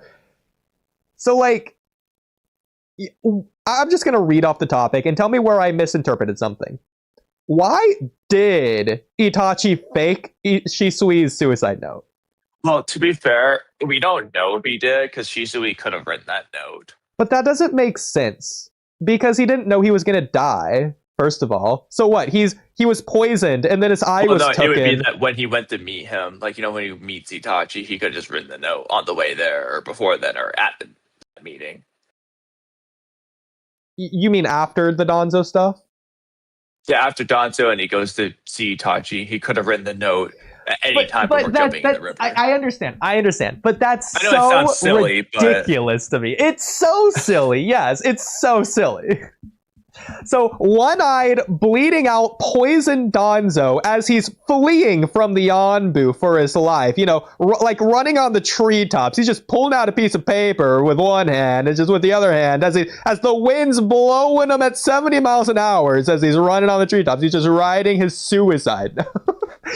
Instead of Danzo killed me, do the coup, or something. Not do the coup, but I don't know. He'd probably write something. That's the thing though. Is like I feel like if Itachi wrote it, it just sounds so fake. But if Shizui wrote it, bad job Shizui. But he was in a hurry, and I could see Itachi just wanting to honor what Shizui wrote and go with his plan. Because if it's all Itachi, it just makes him look sus. Like maybe if anything, write the note for Itachi, not a fake note for the clan to find. Because, like, if you don't even know that you're going to meet up with Itachi or not in time, just in case, you might as well write that in case. Because Itachi would probably find his words. But if anything, you'll probably give me this. How did Itachi even know to meet him there? What they use, like Takamaru? Like I don't remember. I don't remember. There's got to be something there, but I don't remember. But at the very least, I'm sure you'll probably at least give me this as a compromise. This is at least one piece of evidence to say Kishimoto might not have had Itachi planned out, and he might have just been a bad guy from the beginning, because a suicide note does sort of go along the lines of Itachi evil bad guy, faking the Shisui death for trying to kill him. I mean, it just looks obvious either way, though. What do you mean? Itachi's evil. The note says something like, I can't take this anymore. The clan's stupid. Whatever. I'm killing myself. Like, I can't remember what it said, but it was just like, it just doesn't sound like legit. Like, it just, like, I no wonder they're all like, yeah, this just seems fake. You probably find the note. Yeah. I mean, but the way you said that sounded like you were disagreeing with me, though. I don't think that's disagreeing with me. It's kind of just a side point. Okay. Because obviously the I don't audience... know if I agree or disagree. Because the audience knows from the beginning of the flashback that Itachi... Well, I'm not going to say that Itachi's evil because you're going to disagree, but that Itachi did something bad. But he's made out to be evil at a certain time. We know that from the beginning of the flashback, so it's not like we're led to believe he's a good guy until he goes bad at that point. We already know. It's about figuring out why he did what he did. Yeah. So I don't remember exactly what the note said. It's something along the lines of what you said. I'm going to look for it. In the scene, it's clear that Itachi doesn't care if they believe it. Here it is. Okay, go ahead. I'm tired of these missions. At this rate, there's no future for Uchiha or for me. I can't run counter to the path any longer. So that's basically exactly what Itachi's saying in this scene afterwards anyways. He throws a kunai against the clan, the crest. But yeah, no, like before that, they're like insinuating that Itachi did something here, and Itachi's like, well, why don't you come right out and say it? You think I had something to do with this. Like, darn right I did. And he just beats him up for like insinuating it. I don't think Itachi cares if they think he did it or not. Let's just say this is evil Itachi. He wouldn't try and make it believable because he doesn't care, because he's stronger than men anyways. He thinks there's no future for the clan. He's gonna kill, like, he's already planning to kill them if he's already got the Mangekyo especially. So for, like, evil Itachi, he just wouldn't care. But, like, I think he would still write it just to, like, whatever. But, like, I mean, we don't really know Shisui. I mean, I'm not gonna say the note's unbelievable by any means. I mean, I guess, yeah.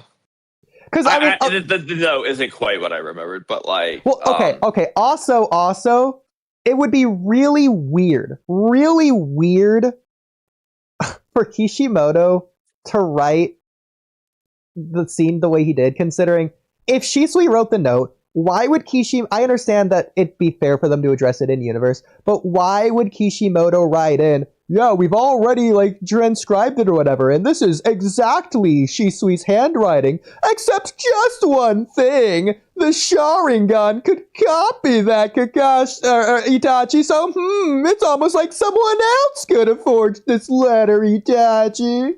Like, it'd be really weird for Kishimoto to include that if Itachi didn't write this. Yeah, but again, though, like, they're implying Itachi did it. Itachi gets mad, fights them, and then later on, Itachi says he kills him, but that was all a lie. He didn't do that. So at that point, who says he wrote the note either? So what I'm saying is at the time the scene was written, not like in retrospect. Because the scene is weird in retrospect regardless. Well, right now, I thought, well, the start of this conversation was whether or not Shizui wrote the note or Itachi did. Yeah. Well, so retroactively, I mean, like, who do you think did, right? It's, well, but again, okay, there's multiple ways to go about this topic, because it's not just who wrote the note, it's why did they write the note? Why bother? Yeah. Why did they do that? Well, okay.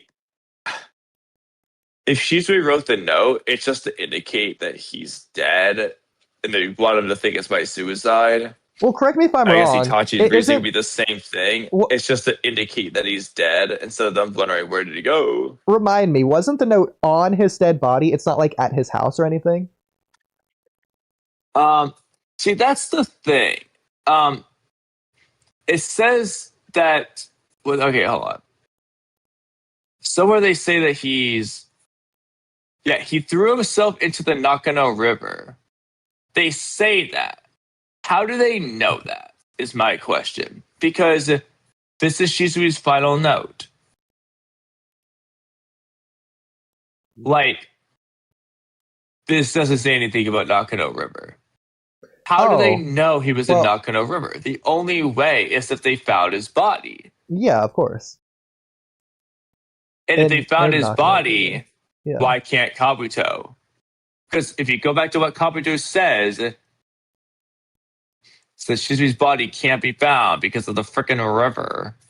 Well, but also, okay, you know what? This is definitive proof that Kishimoto didn't have at least Shisui planned out. They're confronting Itachi, blaming him for this because of the suicide note, when... First of all, they can figure out the exact writing of the suicide note. Shisui's missing both eyes, and they could probably detect the poison in his body. It's so clearly obvious he didn't do that.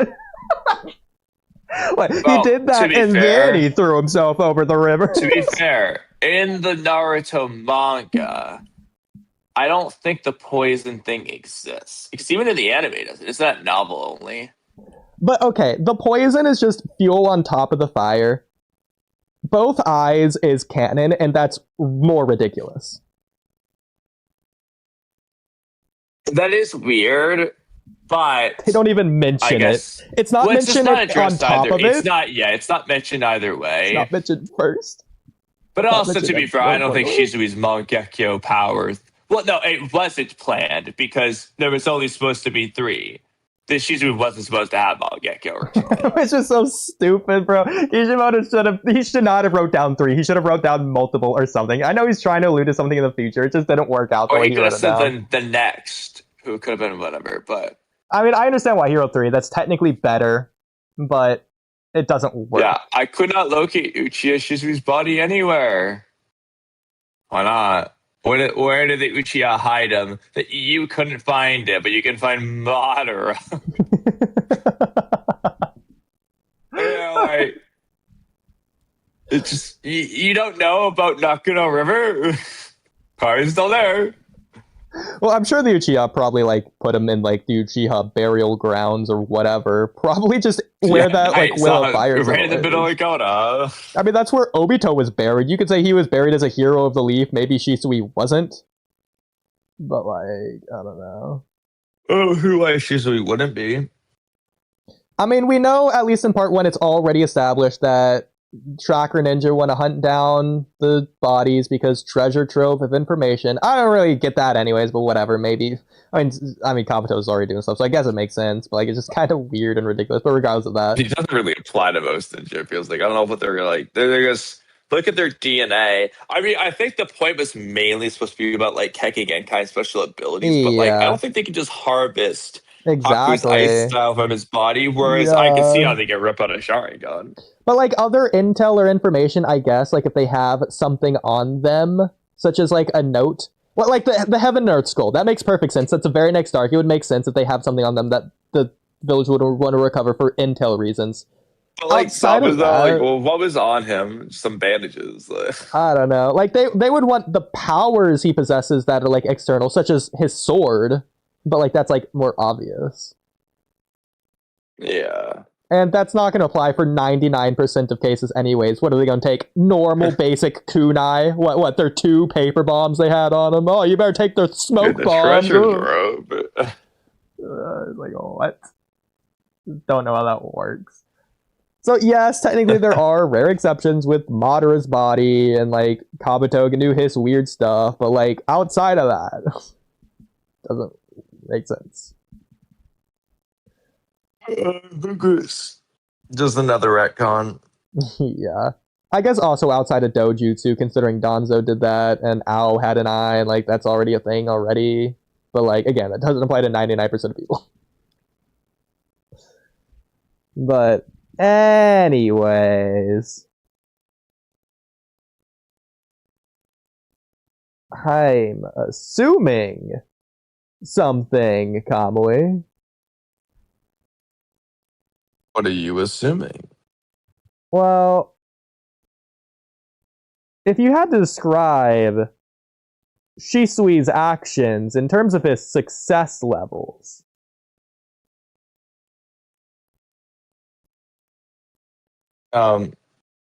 In what regard? The well, Chiakurita stuff?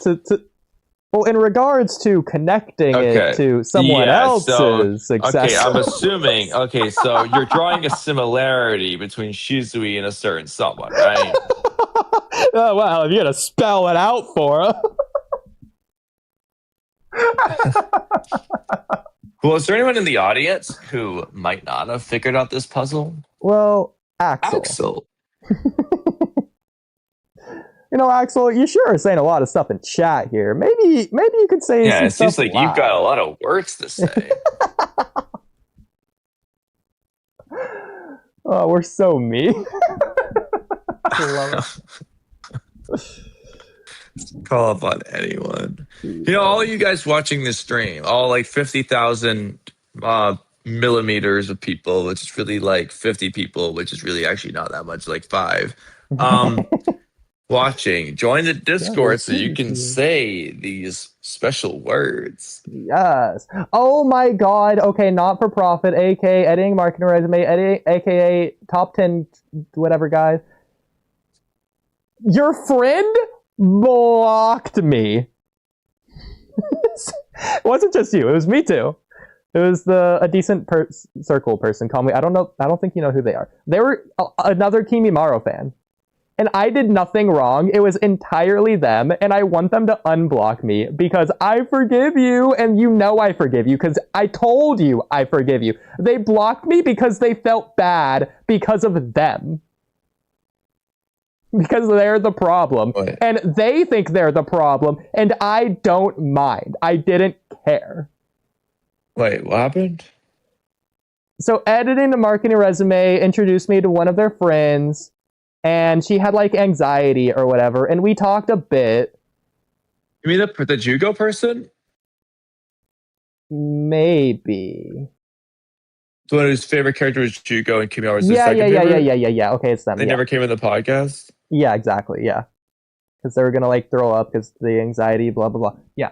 I hope they never watch this, but I'm probably gonna cut this out. But They lied to you?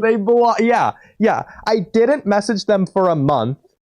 First of all, again, I didn't talk to them very often. So the reason they felt really, really bad is because they had anxiety, so they weren't texting me back. Like 2 times that had happened.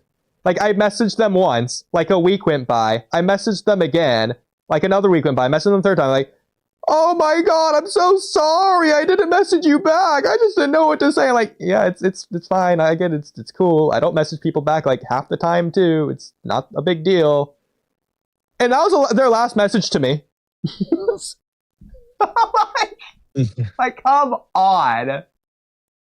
Why do you care about this more than I do?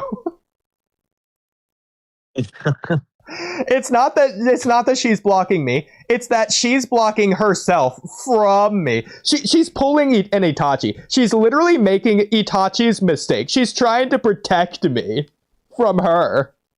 That's not how it works. I don't need protection.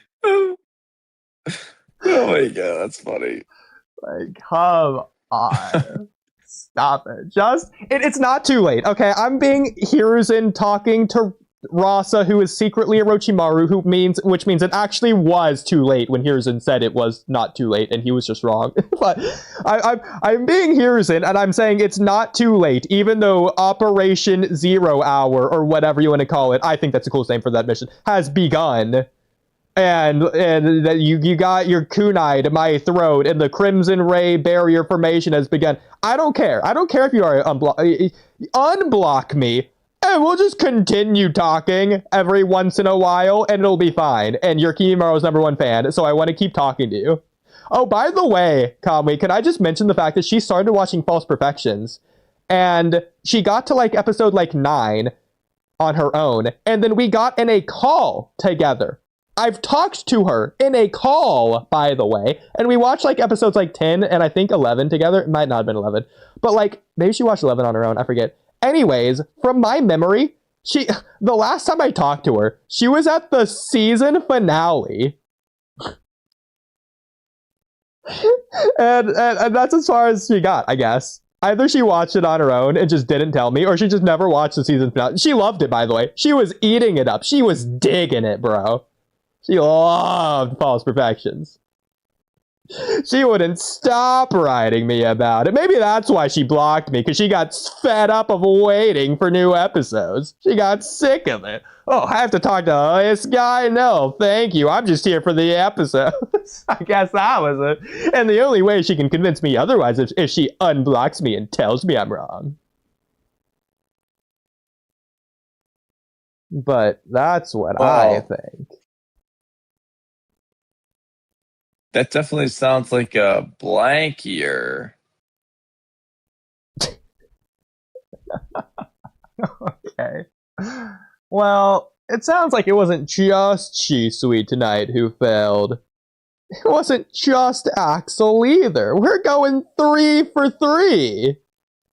And that really pains me to say it, since Kimaru fan failed? Is that even physically possible? Let me look at the dictionary. Can those words even be said together in a sentence? Shout out SpongeBob, who I'm referencing by saying that.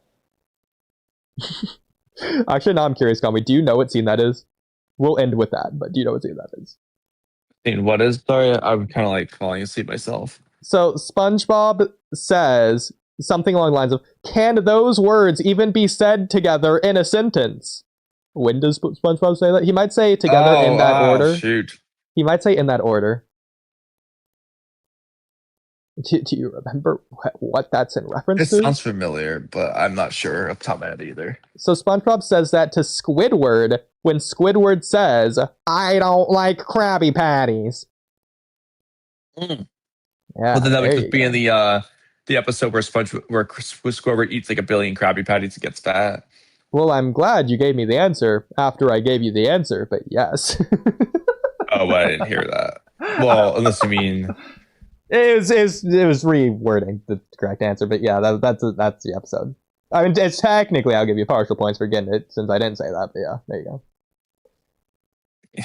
But yeah, just like Squidward, who failed, Hikimoto doesn't like Krabby Patties either. Maybe that's his problem with Two Blue Vortex. Yeah, why don't you say it in Squidward's voice there? So what exactly do you want me to say? I don't like Two Blue Vortex, or Ikimoto failed. Or Ikimoto hates Krabby Patties. Ikimoto hates Krabby Patties. Okay. Can we make like a Squidward outro? Where were the only ones Ikimoto hates. Yes, absolutely.